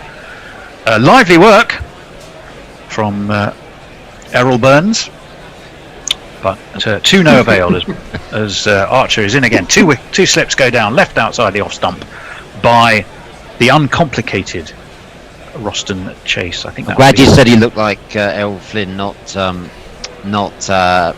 Depp, Tony.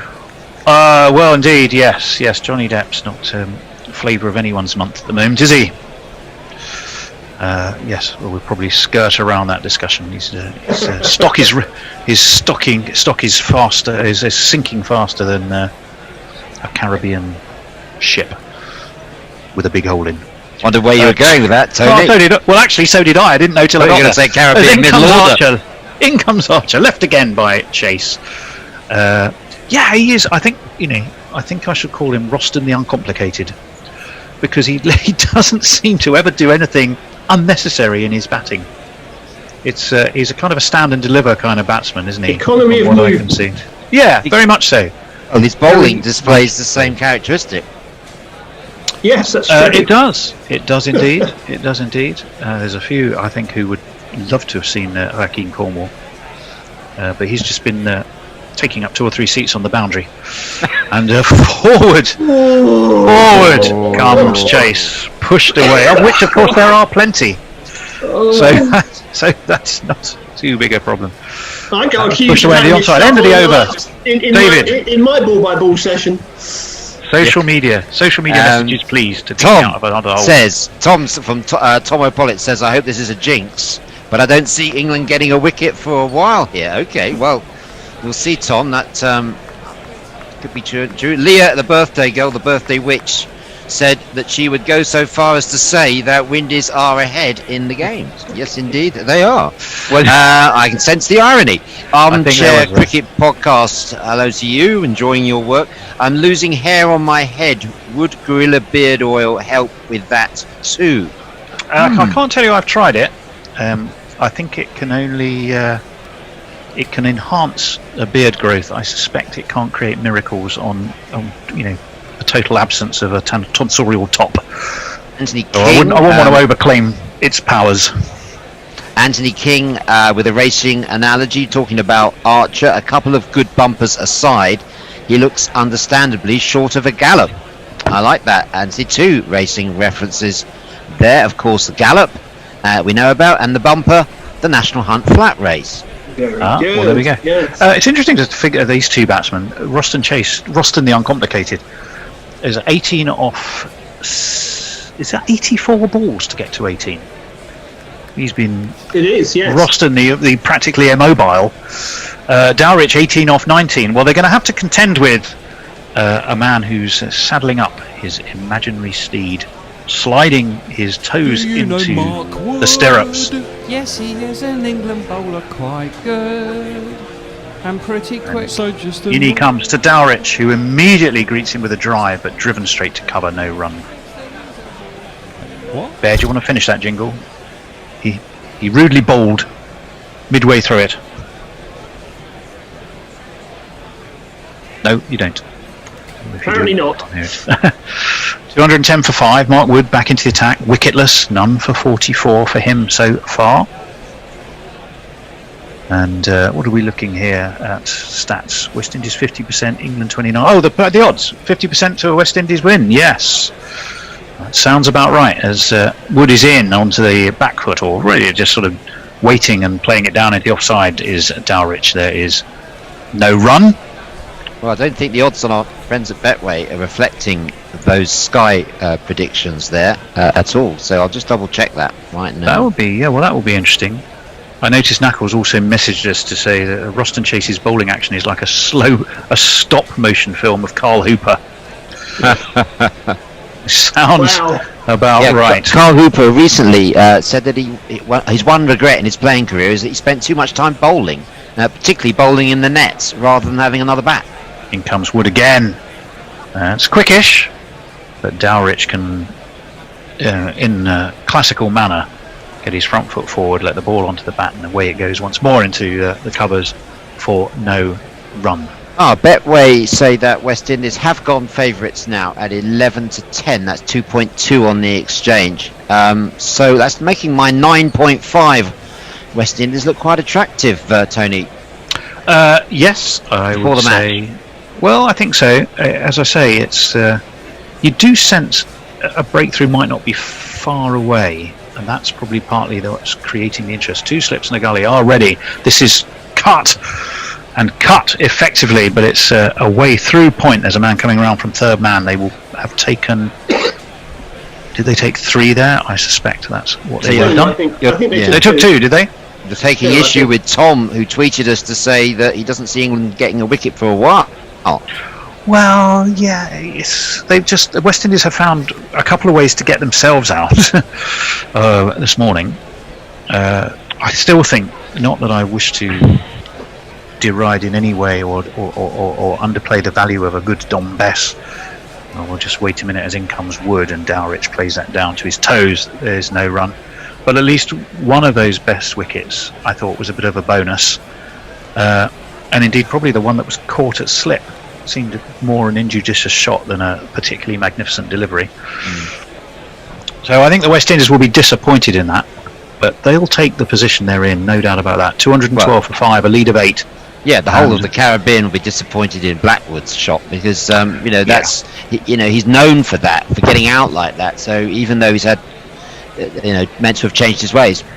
Well, in comes Wood again. What's he got for us this time? It's outside of off stump, and again it's driven, but driven straight to cover by Dowrich, who seems to have got himself into a bit of a groove there. I'm surprised actually that England hadn't tried a little bit more short stuff at Dowrich.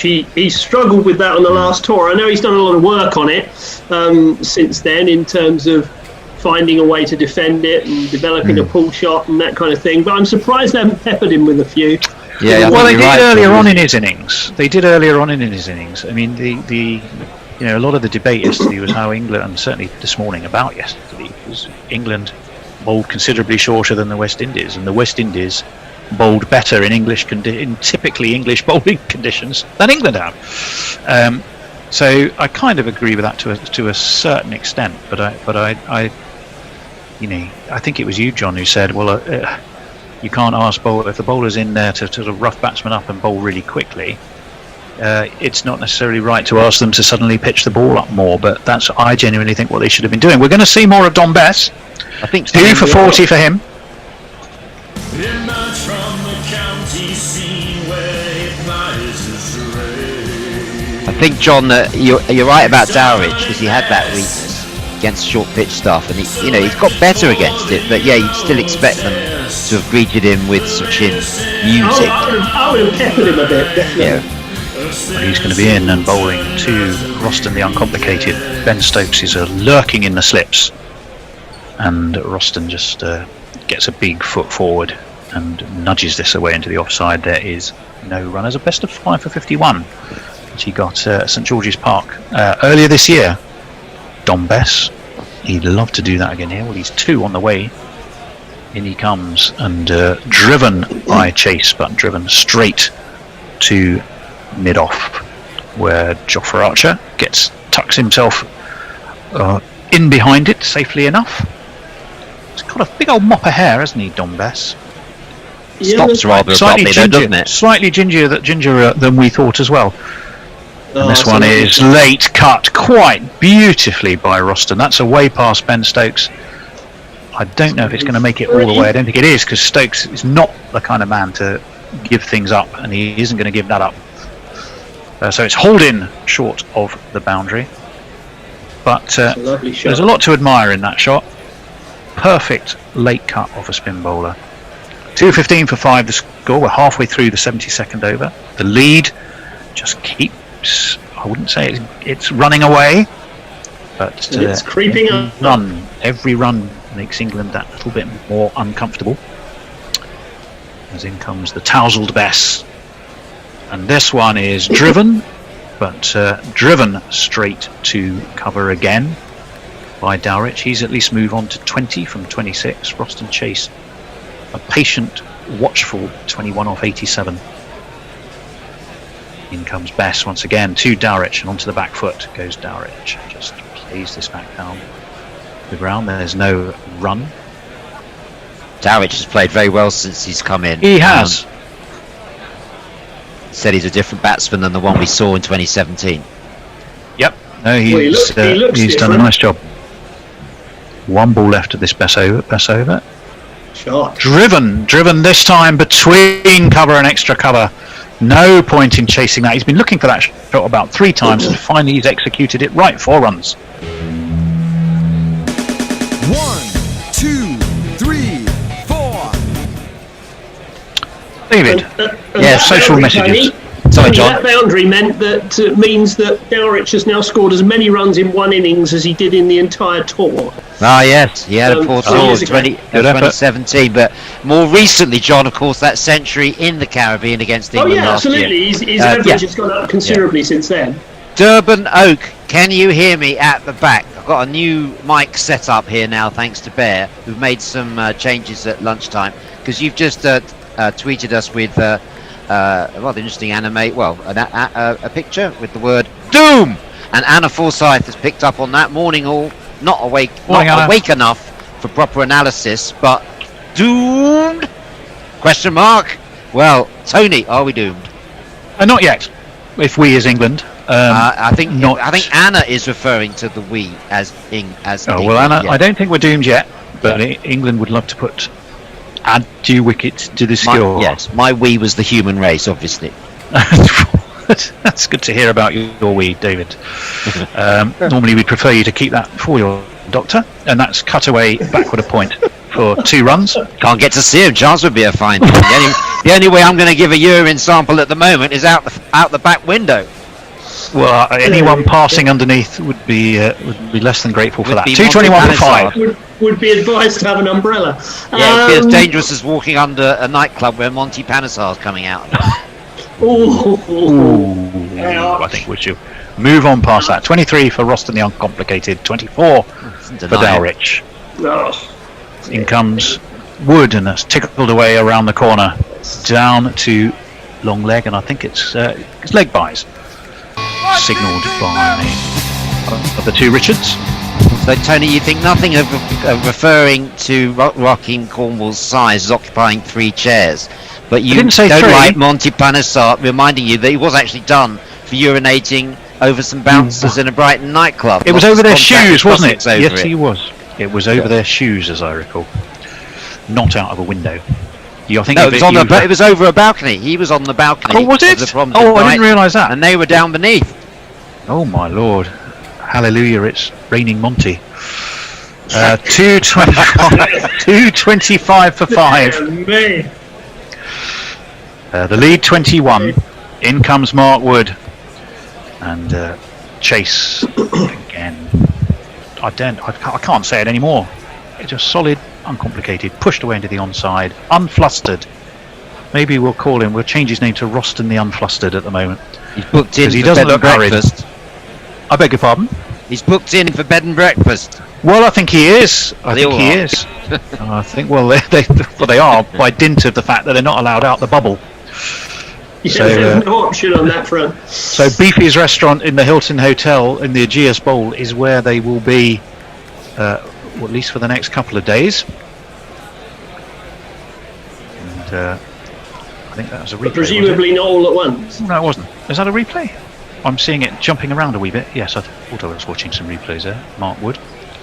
6 at a time. Yeah, he's dropped 58% of his deliveries, slightly short in this innings, has Mark Wood.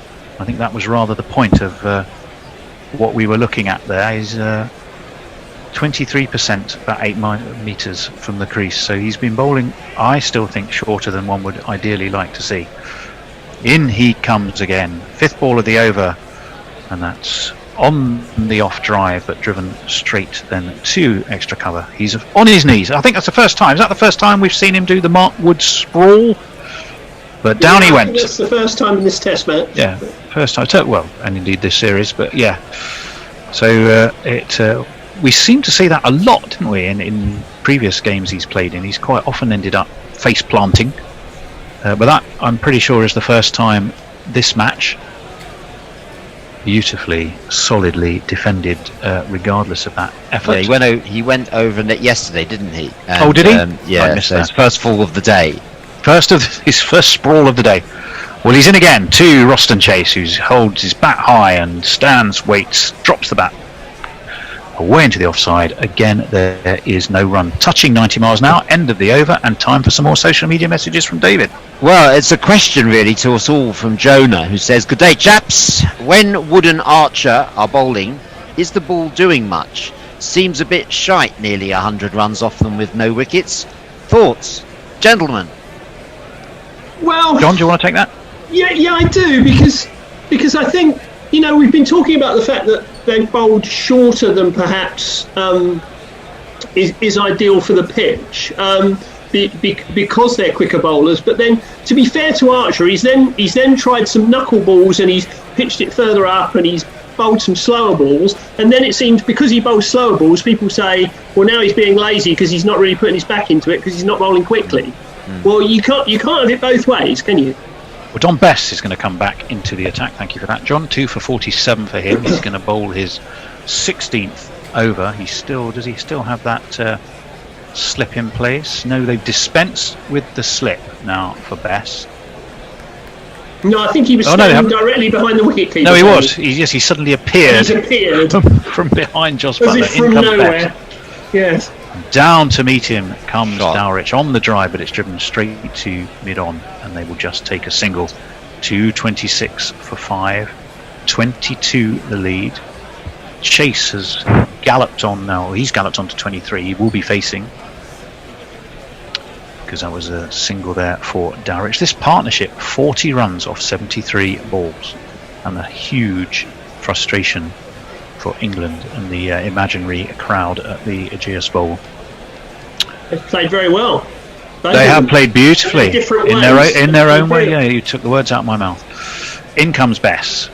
Forward comes Roston Chase, and Bess has ample time just to casually bend down, pick it up from by his toes, and turn around to the back of his mark in the manner of a man who's quite keen to get on with things. And this one is whipped away off his legs, but straight again to mid-on. Not really where I think Roston Chase was looking to put it. I think he was looking to put that somewhat squarer. Got a little bit of a leading edge, so it was along the ground most of the way, so no real alarms. The second new ball, of course, is due in just over 6 overs' time, and I'll be surprised if England don't take that. That one is also whipped to mid-on. They're going to take a very quick single, and they do. So Dowrich will be back on strike. Chase has moved on to 24, and Best concludes that over. David, over to you. I thought there was a couple of balls. No, he's still bowling. I thought there was a couple of balls to go. Still got 2 to come. Yeah. You are quite. Thank you for that. 2 to come. Well, he's just dropped that. I've been carefully manipulated it, managed it. He then drops it on the ground and has to repeat the whole performance. In he comes. On to the back foot goes Dowrich. And he was happy with that shot. You could see he was happy with that shot because he held the pose. It was only a solid, high-elbowed defensive shot, but he must have felt good about it because he waited for the cameras to click, which I'm sure they did. In he comes again, and once again a little bit more squared up that time, but away into the offside. Best puts his hands on his head. I don't think it was that much of an alarm. This time it is the end of the over.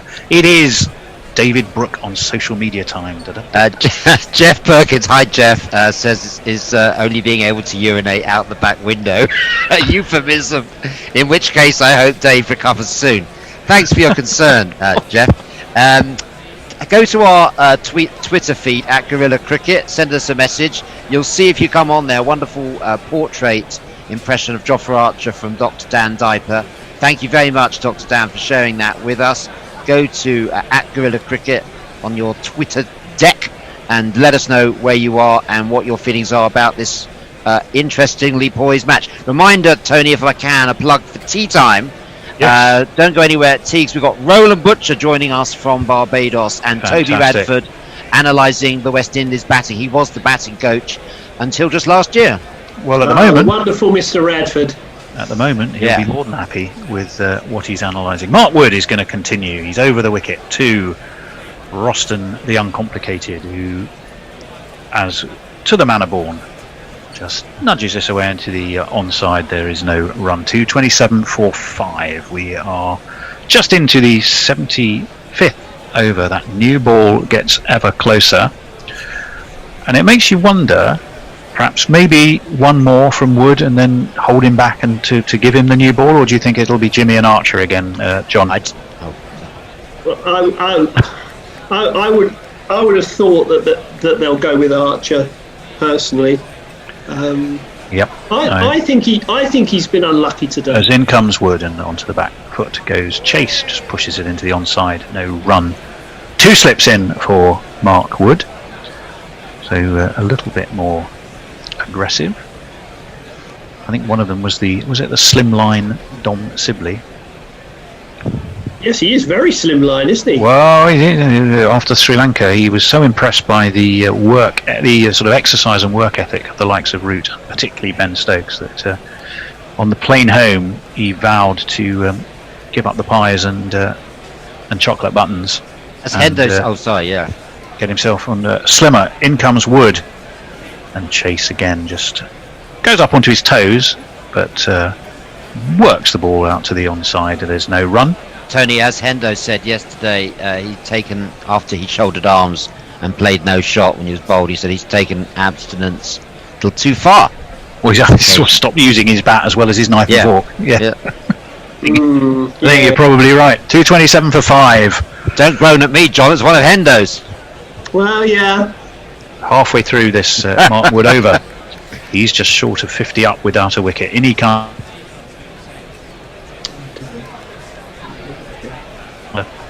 my feed has frozen. Oh, so it's through to Butler after apparently stopping in midair. It's a bit like the magic boomerang. Apparently my internet connection's becoming unstable. Hopefully it doesn't stay that way. I have noticed anyone from Virgin Media listening, the Claygate area around about this time of day, same thing happened yesterday. I don't know what you do if you flick some switches somewhere, but there is a test match on, and I wish you damn well wouldn't do it, because literally the same thing happened at the same time yesterday. So if you're the man from Virgin and you're digging away at cables, please stop. As in comes Mark Wood, forward comes Roston Chase, and again no run. 2:27 for 5, 23 the lead. Don't mess with the bish. Well, no, don't they realise there's a test match on? What the magic and everything that the Bear has done to get us on air in such a terrific way and visually so effective, it is rather dependent on us being at home having a decent feed from our internet provider. And I shall be Mr. Angry of Purley or Mr. Angry of Claygate if I had to get in touch with Virgin for stopping my ball-by-ball stint. Whether I can cope with Virgin, I can't. In comes Wood. And Roston Chase again. Big high elbow, pushed away to mid-off, no run. End of the over, back to David in the tweet chair. Good evening, Farong. Good evening, he says, from Dhaka. Keep up the good work, says Farong. Thanks very much for that. Jonah says, how's this for a thought? In Australia, you can buy a cardboard cutout of yourself at rugby matches that goes in the stand and all money goes to charity. Jonah, that's a great idea. I think we should put it straight to Steve Elworthy at the ECB. Put a cardboard cutout of yourself in the crowd and all money goes to charity. What a great idea. Was it South Korea where they used, shall we say, love dolls and then didn't realise that that's what they were? Oh dear. And about 500 behind the goal of basically sex dolls. Dominic Best is going to continue. 2 for 49. Gives this a little bit of air. And Dowrich, ever watchful, just pushes us away into the offside. No run. At T, Tony, also Zahir Clark, who is our statistician from Kingston, Jamaica, will be joining with some very interesting stats about Jason Holder. So it's your usual gang. Same gang as yesterday, I think, as onto the back foot goes Dowrich. Well, Roland is making his first appearance. Roland Butcher, who is joining us from Barbados after a big night out big night in by the looks of it. He texted me at about 2 a.m. Barbados time. In Wheels Best again. Down! Oh! And it was a caught and bowled chance. I don't think that was a bum ball, and he did put it down. It would have been one heck of a catch. Dowrich absolutely thundered that. Best threw up his hands. Sometimes those stick, sometimes they don't. And I'm afraid this, from Don Best's perspective, was a time when they don't. The umpire had to duck out the way. Yeah, it was a very aggressive shot from Dowrich. And, I think he may be disappointed, Bess. Yeah, the fact that he can clap his hands in anger suggests that it didn't hurt him enough. Yeah, should have caught that. He should. In comes Bess again. And forward comes Chase away into the offside, no run. I mean, that was drilled pretty hard back at him, wasn't it? I mean, it's right off the middle, isn't it? It is. Well, yes, I think it was. I don't know that it's off the middle, actually. I think it's... I think there was more... I think there was more inside edge than middle to that. 2 balls left of the over. Forward comes Roston, the uncomplicated. So one drop catch and 1 wicket off a no ball. Yes. 228 for 7 would look a little bit different. Certainly would. England will be kicking themselves for that. Archer, of course, without a wicket yet, will definitely feel that's the case. Forward comes Chase away to cover, no run. End of the over, I think. And back to you again, David. Thanks very much, Tony. Brian Barish says they're doing the cutout crowd for charity thing for Aussie rules too. Dave Wood says they did it for football. Some Leeds fans caused mayhem when he submitted a pic of Bin Laden and they didn't pick up on it until too late. Yes, that's the problem. This system is open to abuse. The idea is open to abuse. And Lee, the birthday witch, says apparently there was at least 1 cardboard cutout at the ground matching Tendulkar. Well, I've been watching Watford this season. We've been playing cardboard cutouts as our defence. There we go. 228 for 5. The lead 224. In comes Mark Wood. and falls nicely over pushed. again. Yeah, he is. He's having only face planted once today, he's clearly decided he needs to up his face plant quota. So there's the second of the day.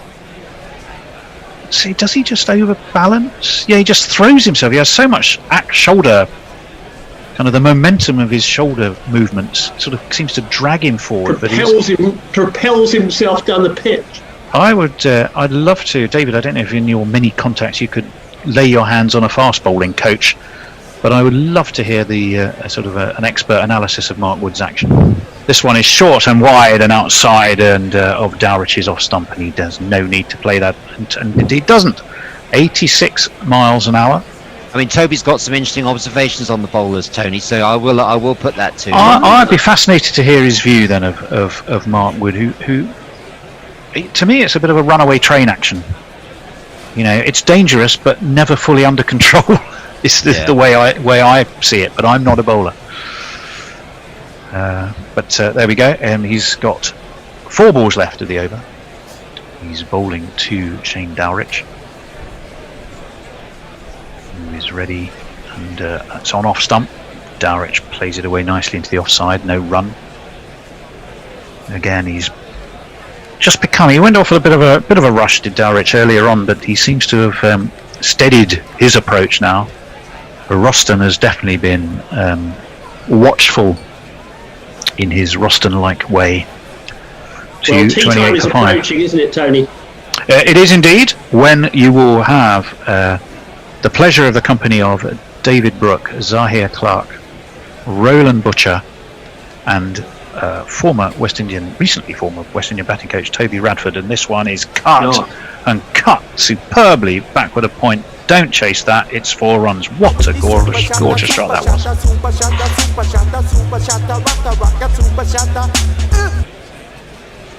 232 for 5. That was there to be hit. It was a pretty poor ball, that, wasn't it? Really? Well, it was. It was short, it offered width. And short, wide, hit me for 4. Okay, I will. But even though it was not a great ball, and it did give him the width to play the shot, those shots don't half look good when they come off, and that one did look perfect. So Dowrich, he moves on to 30. Pretty well. 2 balls left of this Wood over. We suspect that might then be tee.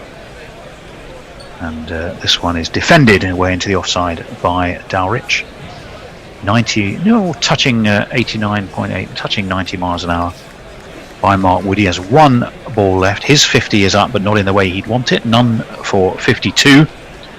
The lead is stretching ever further. Now 28, as the West Indies are on 232.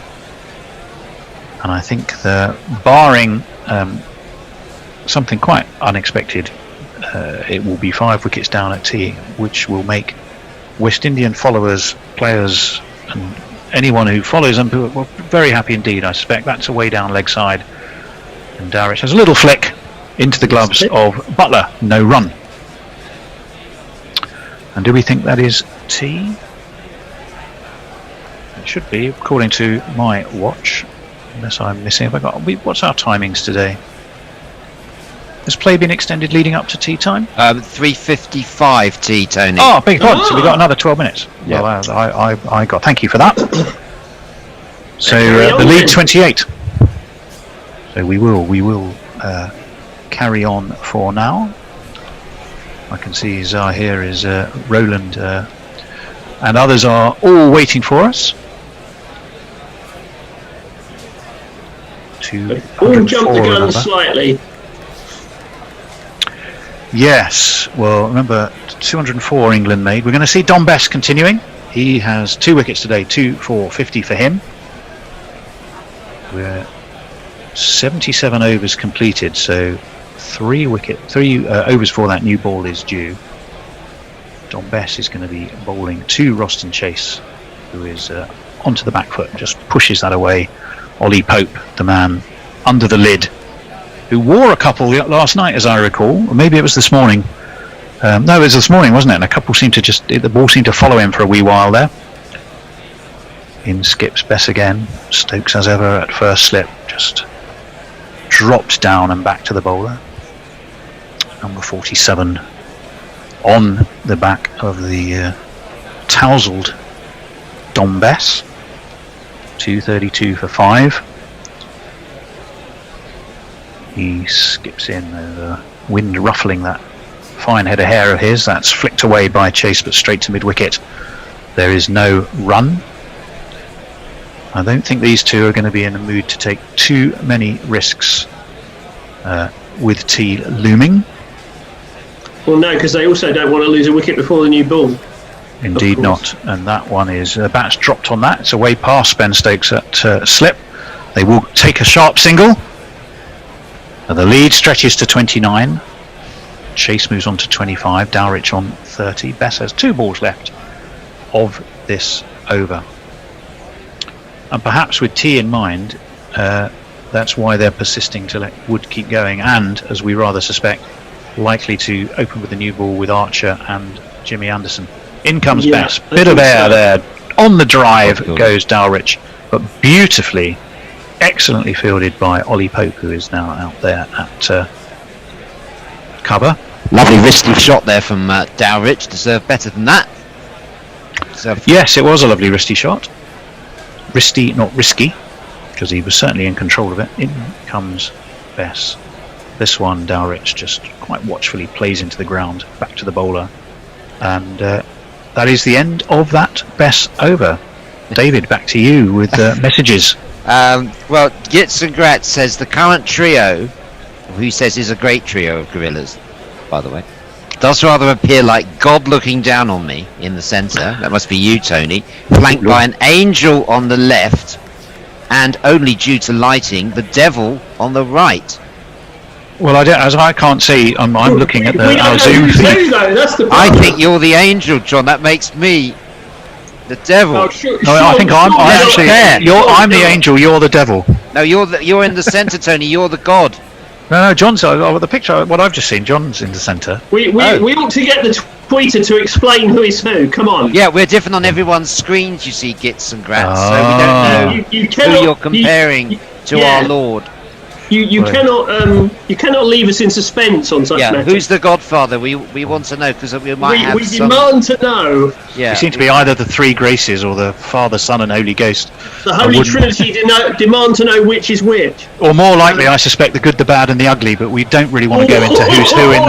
We don't want to go into who's who in that particular mix. Mark Wood's going to continue, and he's continuing to Ruston Chase, who again is nice and forward, just pushes this away into the offside.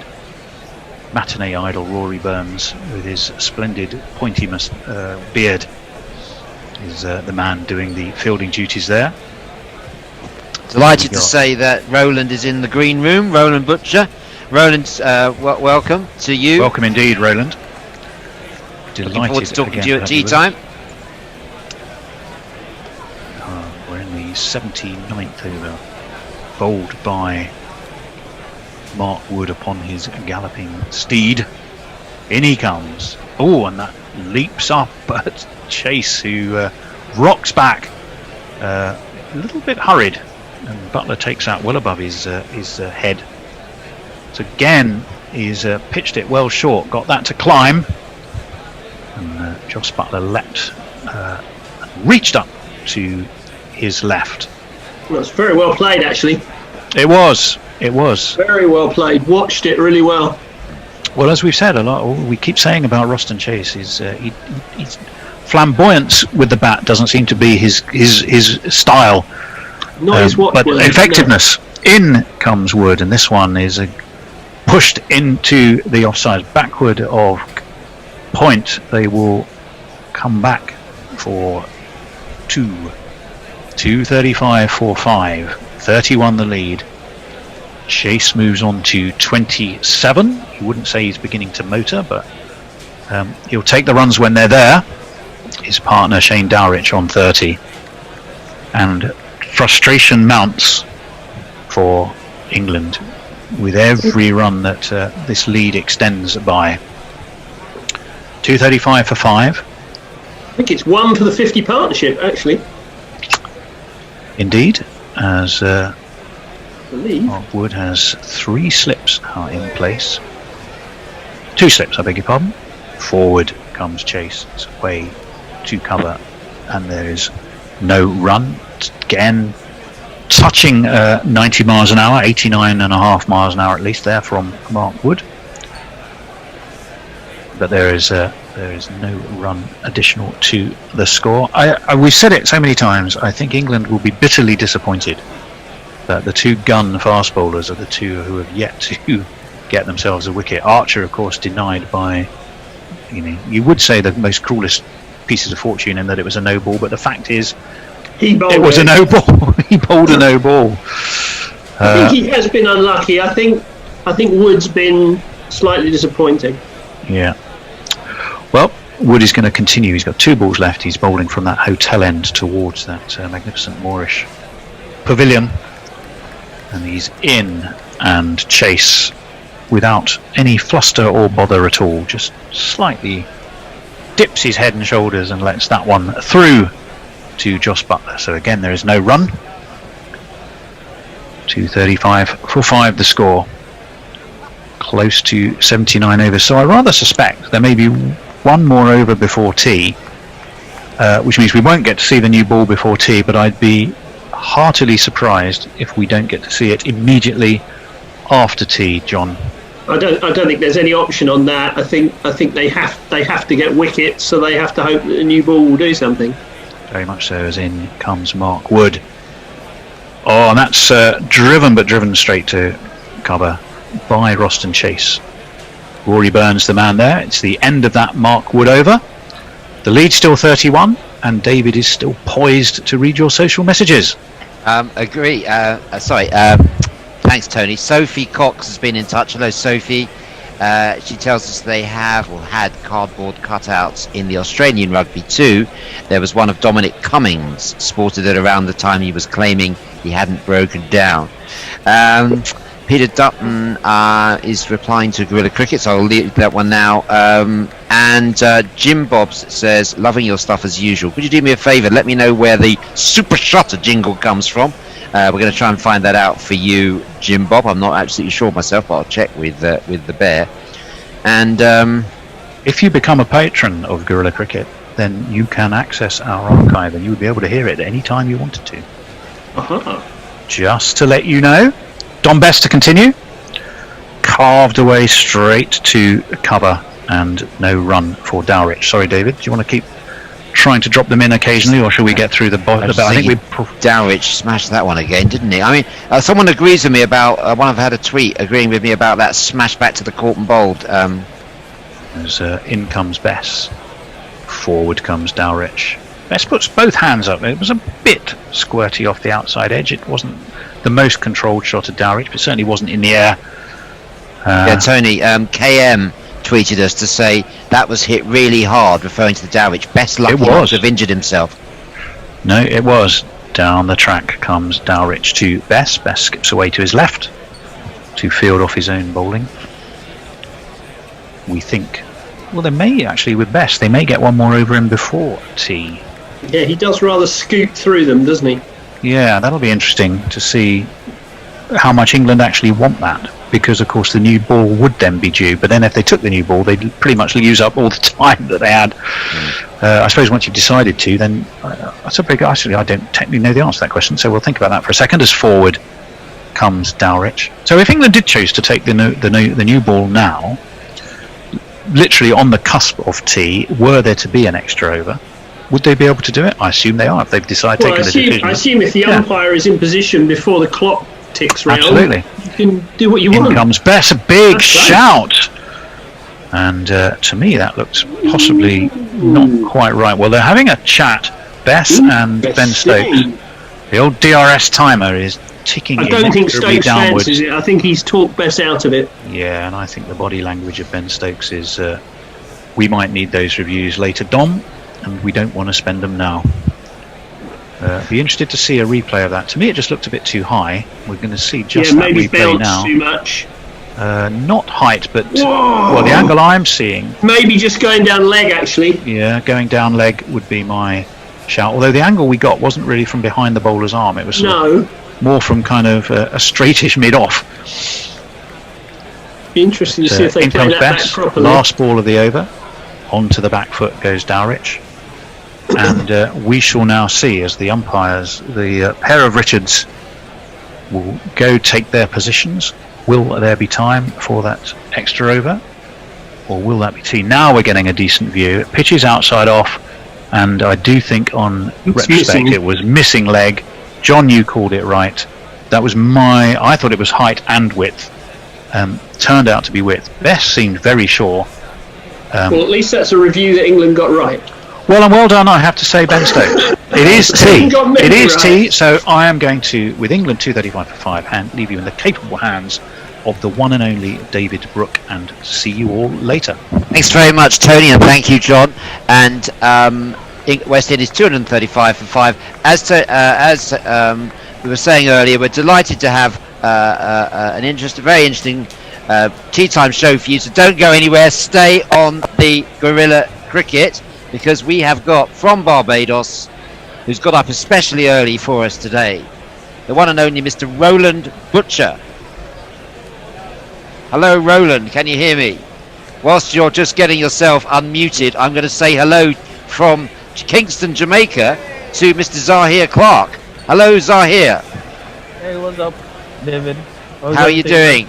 We're just going to tee Roland up. I'm sure he's going to shout when he's got his microphone working. David, I can hear you loud and clear. We can now hear you, Roland. It's obviously in the control room there.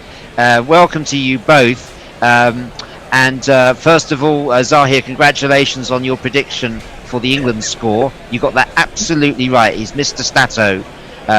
Just before I come to you, Roland, what's your prediction, Zahir, for this West Indies innings?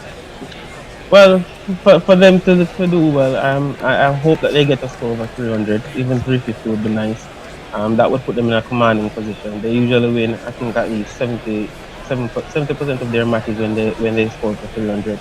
So that would be a good step for them. And you had some very interesting statistics on the performances of the West Indies captain Jason Holder.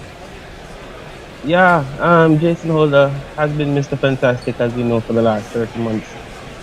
He has had the best average in the world, the best strike rate in the world in the last 30 months.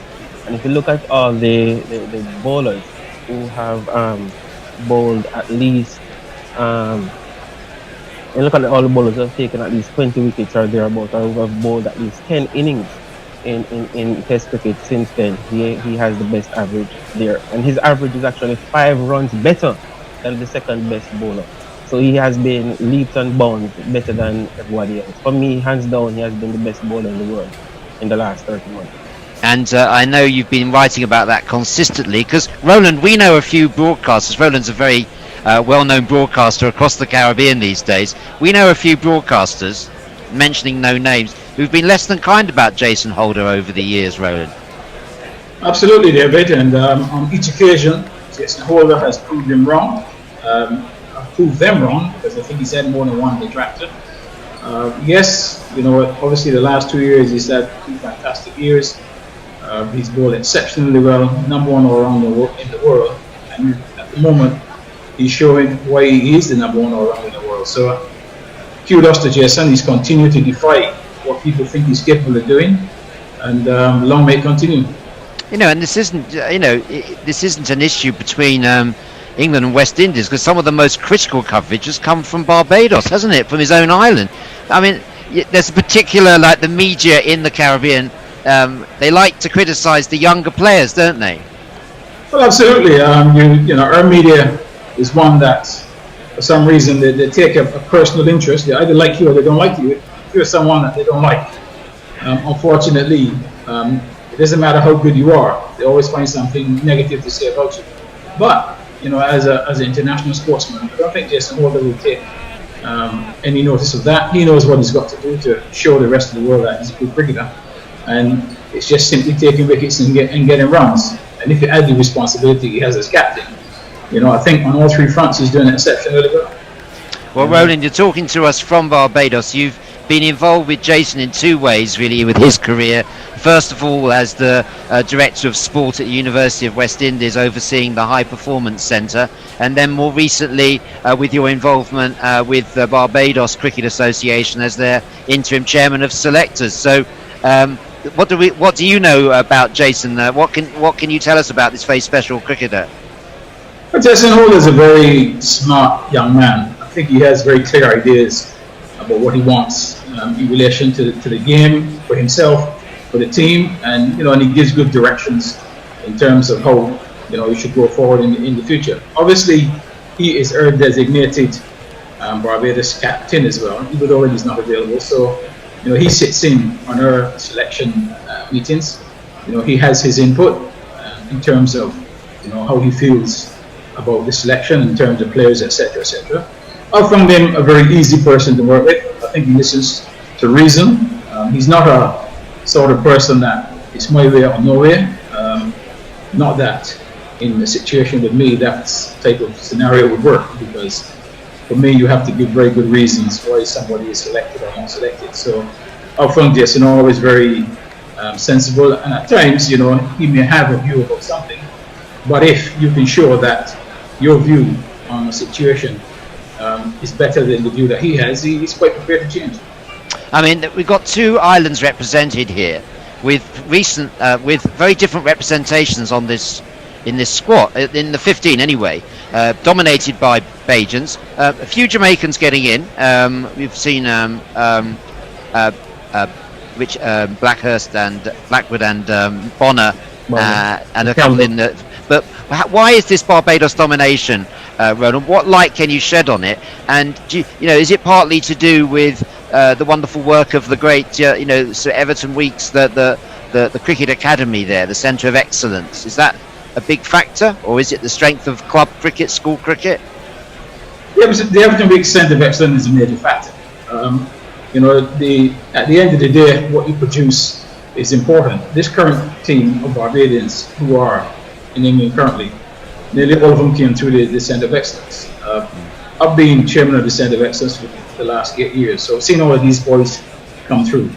If you look at the strength of our youth setup in recent times, we have won all the regional tournaments and even on multiple occasions. So, we've won 15s, we've won 17s, 19s, a number of players in the West Indies represented teams. Same thing with the females, so the females have been winning well. So I think we've got a pretty good structure. I guess we are very fortunate in that as an association. I would say that we are probably better off than all the other associations in terms of being financed, because our finance comes from the lottery. We have a lottery that splits the money between the Barbados Cricket Association, Turf Club, also the National Sports Council. So sport is funded in that manner. So I guess the other territories don't have the luxury of that. We don't get anything from government for sport, but I think through the revenues collected from the lottery, we're able to put those sort of programs in place and give them the resources to ensure that we produce these sort of players. So at the moment, we're pretty well grasped in that area. So you manage the Sir Everton Weekes Centre of Excellence, so I take it you were very close to the great man who sadly passed, the last of the 3 W's to exit the stage. Absolutely. I was very close to Sir Everton on many fronts. Sir Everton lived about 500 metres away from where I live, so I passed his house every day. I would go in and see him. We've been friends for a very long time. When I was in England, you may remember a gentleman by the name of Vic Lewis, who was a great band leader, and he was a great friend of Sir Everton. And Sir Everton is actually the godfather of his daughter. So even from those days, we were close. Having returned to Barbados in 2004, from the very first time that I ran for the board at the ECA, Sir Everton, right up to his death, has nominated me for the board on every occasion. So, I've had very close links with him, and at times very good conversations. And he's the sort of guy that he's just so easy about things, lots of wisdom in the things that he says, and a tremendous guy. So he's a great loss for Barbados, for West Indies really, and for cricket in general. Part of the fate. That's wonderful tribute, Roland, and we share, pass our condolences from Guerrilla Cricket, last of the 3 W's, and a sad occasion, and also a sad occasion last year with the passing of your cousin, who was also a very distinguished West Indies player, Basil Butcher, who many listeners will know was a fixture of the West Indies middle order in the 1960s. A cousin of yours, Roland, and I pass my commiserations to you and the family for his sad passing. Yeah, thank you. That was a pretty sad thing. He was ailing for a while. I think the year before that he was in Barbados sorting a few things out. Obviously, finally he passed. But yes, he was a great servant to Guyana and West Indies cricket. And he also did a lot of very good work in Guyana, following his cricketing days, involved with lots of his own foundation, scholarships and worthies. So he was a proud citizen of Guyana. As you said, yes, he's a cousin. The family split when his side of the family went to Guyana from his father's side, but the families are still very close together. All of his sons and daughters and other people in Guyana. So we were very close, and we were very sad to see him go. But he left his legacy. He made a contribution, and nobody will forget that. Indeed. And looking at the younger players coming through in Barbados, you say the Sir Everton Week Centre of Excellence has been a key part of that with the programme that you have there. So a lot of any of the Barbados players you'd like to pick out for us, playing today or in the squad? Yeah, I mean, if you think of the guys that are in them right now, if you think of Shamar Holder, Tian Harding, Shane Mosley, Kyle Mears, those are the ones who are actually there. But then back here, you've got the likes of Zachary McCaskey, you've got Nicholas Curtin, you've got Akeem Jordan, Dominic Drakes. You've got an embarrassment of riches. That's why you could afford to leave. That's why you could afford to leave Jofra Archer out.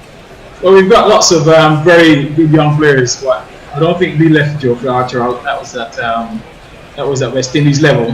He played for her under 19, so Barbados did their bit. Right. Thank you for clearing that one up. Zahir, just bringing you in on the stats here to ask a controversial question. This Barbados domination of the West Indies team, is it backed up statistically? Can you say that that's the right lineup? Yeah, for sure. I have no qualms about it. The Barbados team and players, they have been doing very well in the regional tournament, and their players have been performing when they go into the West Indies team. So I have no problem with that. Their structure is very good compared to most of the other islands, and as Butcher mentioned, their first class structure down there is pretty good. I mean, you look at some other islands, they don't even play 2-day or 3-day or 4-day games anymore. What's the state of cricket in Jamaica compared to Barbados? It's probably closer to Barbados than probably some of the other islands, because cricket is being played. We have seen a cup cricket that is being played. We also have the T20 tournaments that are also being played. But at least in our country, 2-day and 3-day cricket is still being played. In some places, you can't even find that right now. It's just straight T20.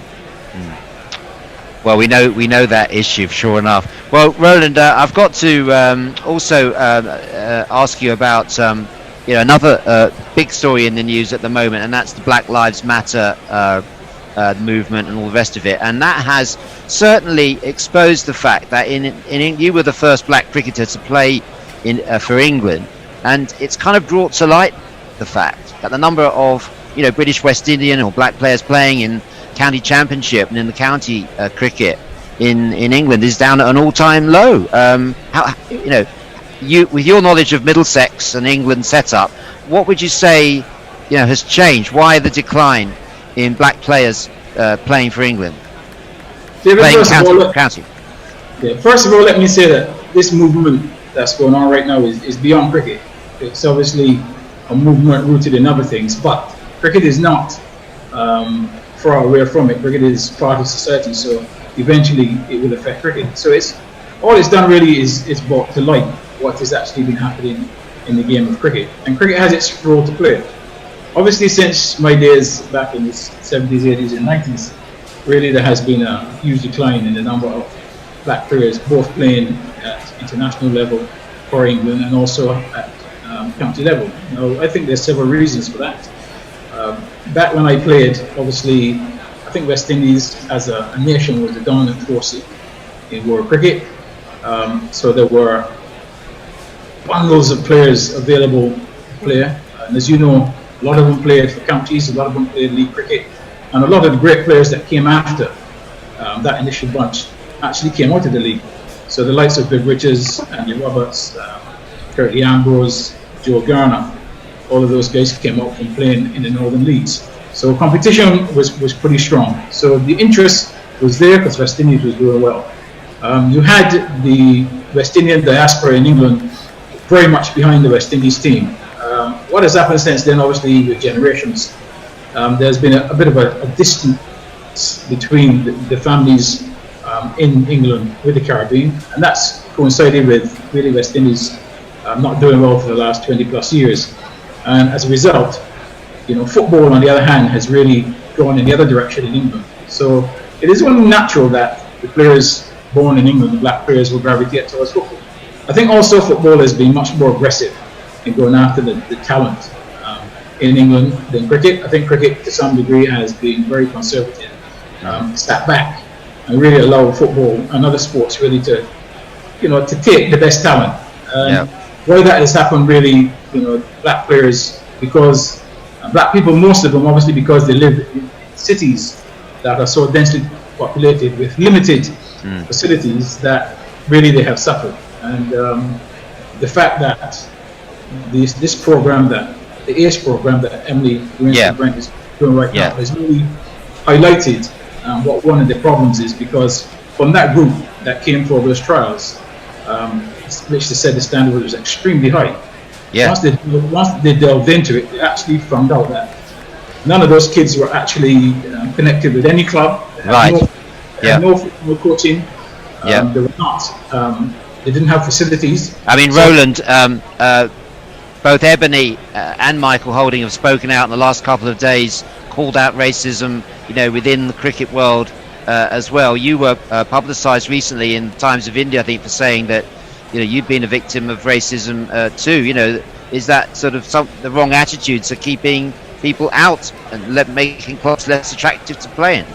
Well, I mean, let me clear up one thing.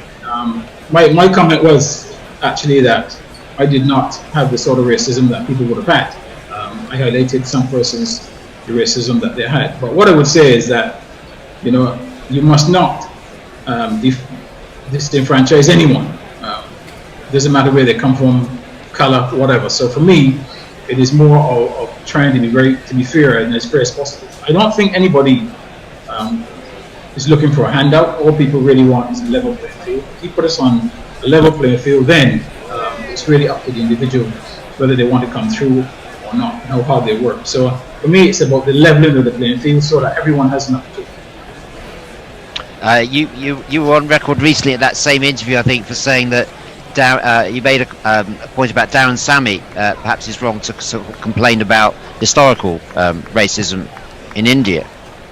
Well, my comment in relation to Darren Sammy was that I'm a bit surprised that it took 7 or 8 years to actually find out what the word meant. I'm not saying that even 7 or 8 years later the word was still something that he should be concerned about. I think he should have been.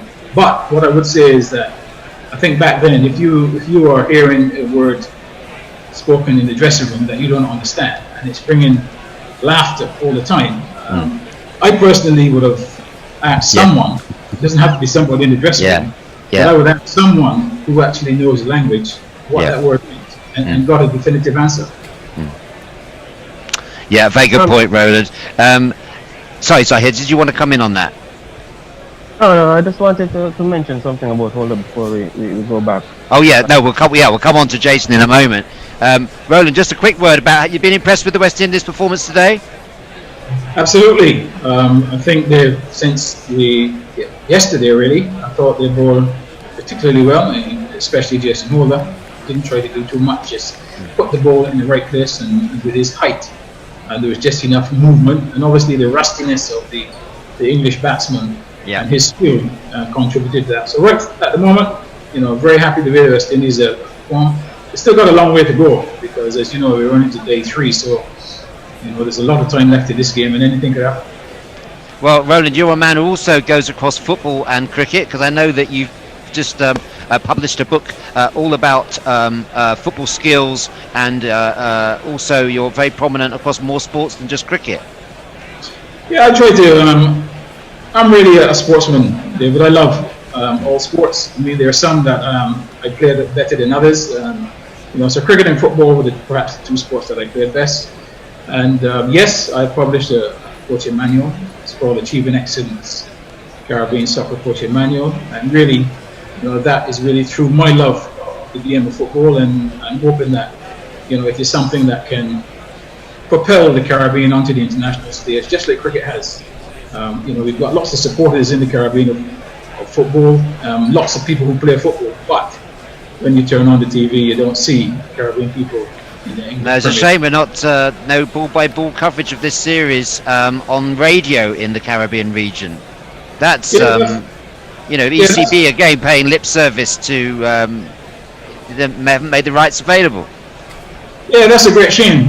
But thank God that yourselves are doing the work that you're doing in England to ensure that people can get the opportunity to see and hear. But yes, a series like this, particularly the importance of this series, I think really for the local person who has to go to work on a daily basis, to have carried it live on radio, I think would have been very deserving.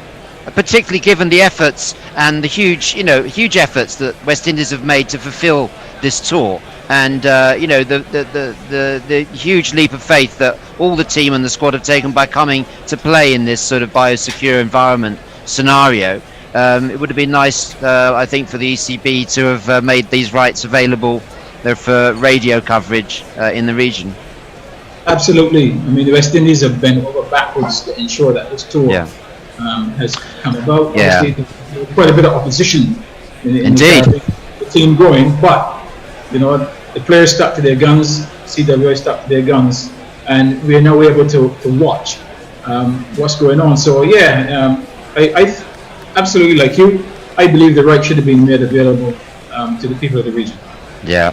Well, Roland, with the Caribbean regions missing out hearing your voice, but it's been our gain on Guerrilla Cricket. So thank you very much indeed, Roland, for joining us. It's been brilliant to not just to talk to you, but to see you as well.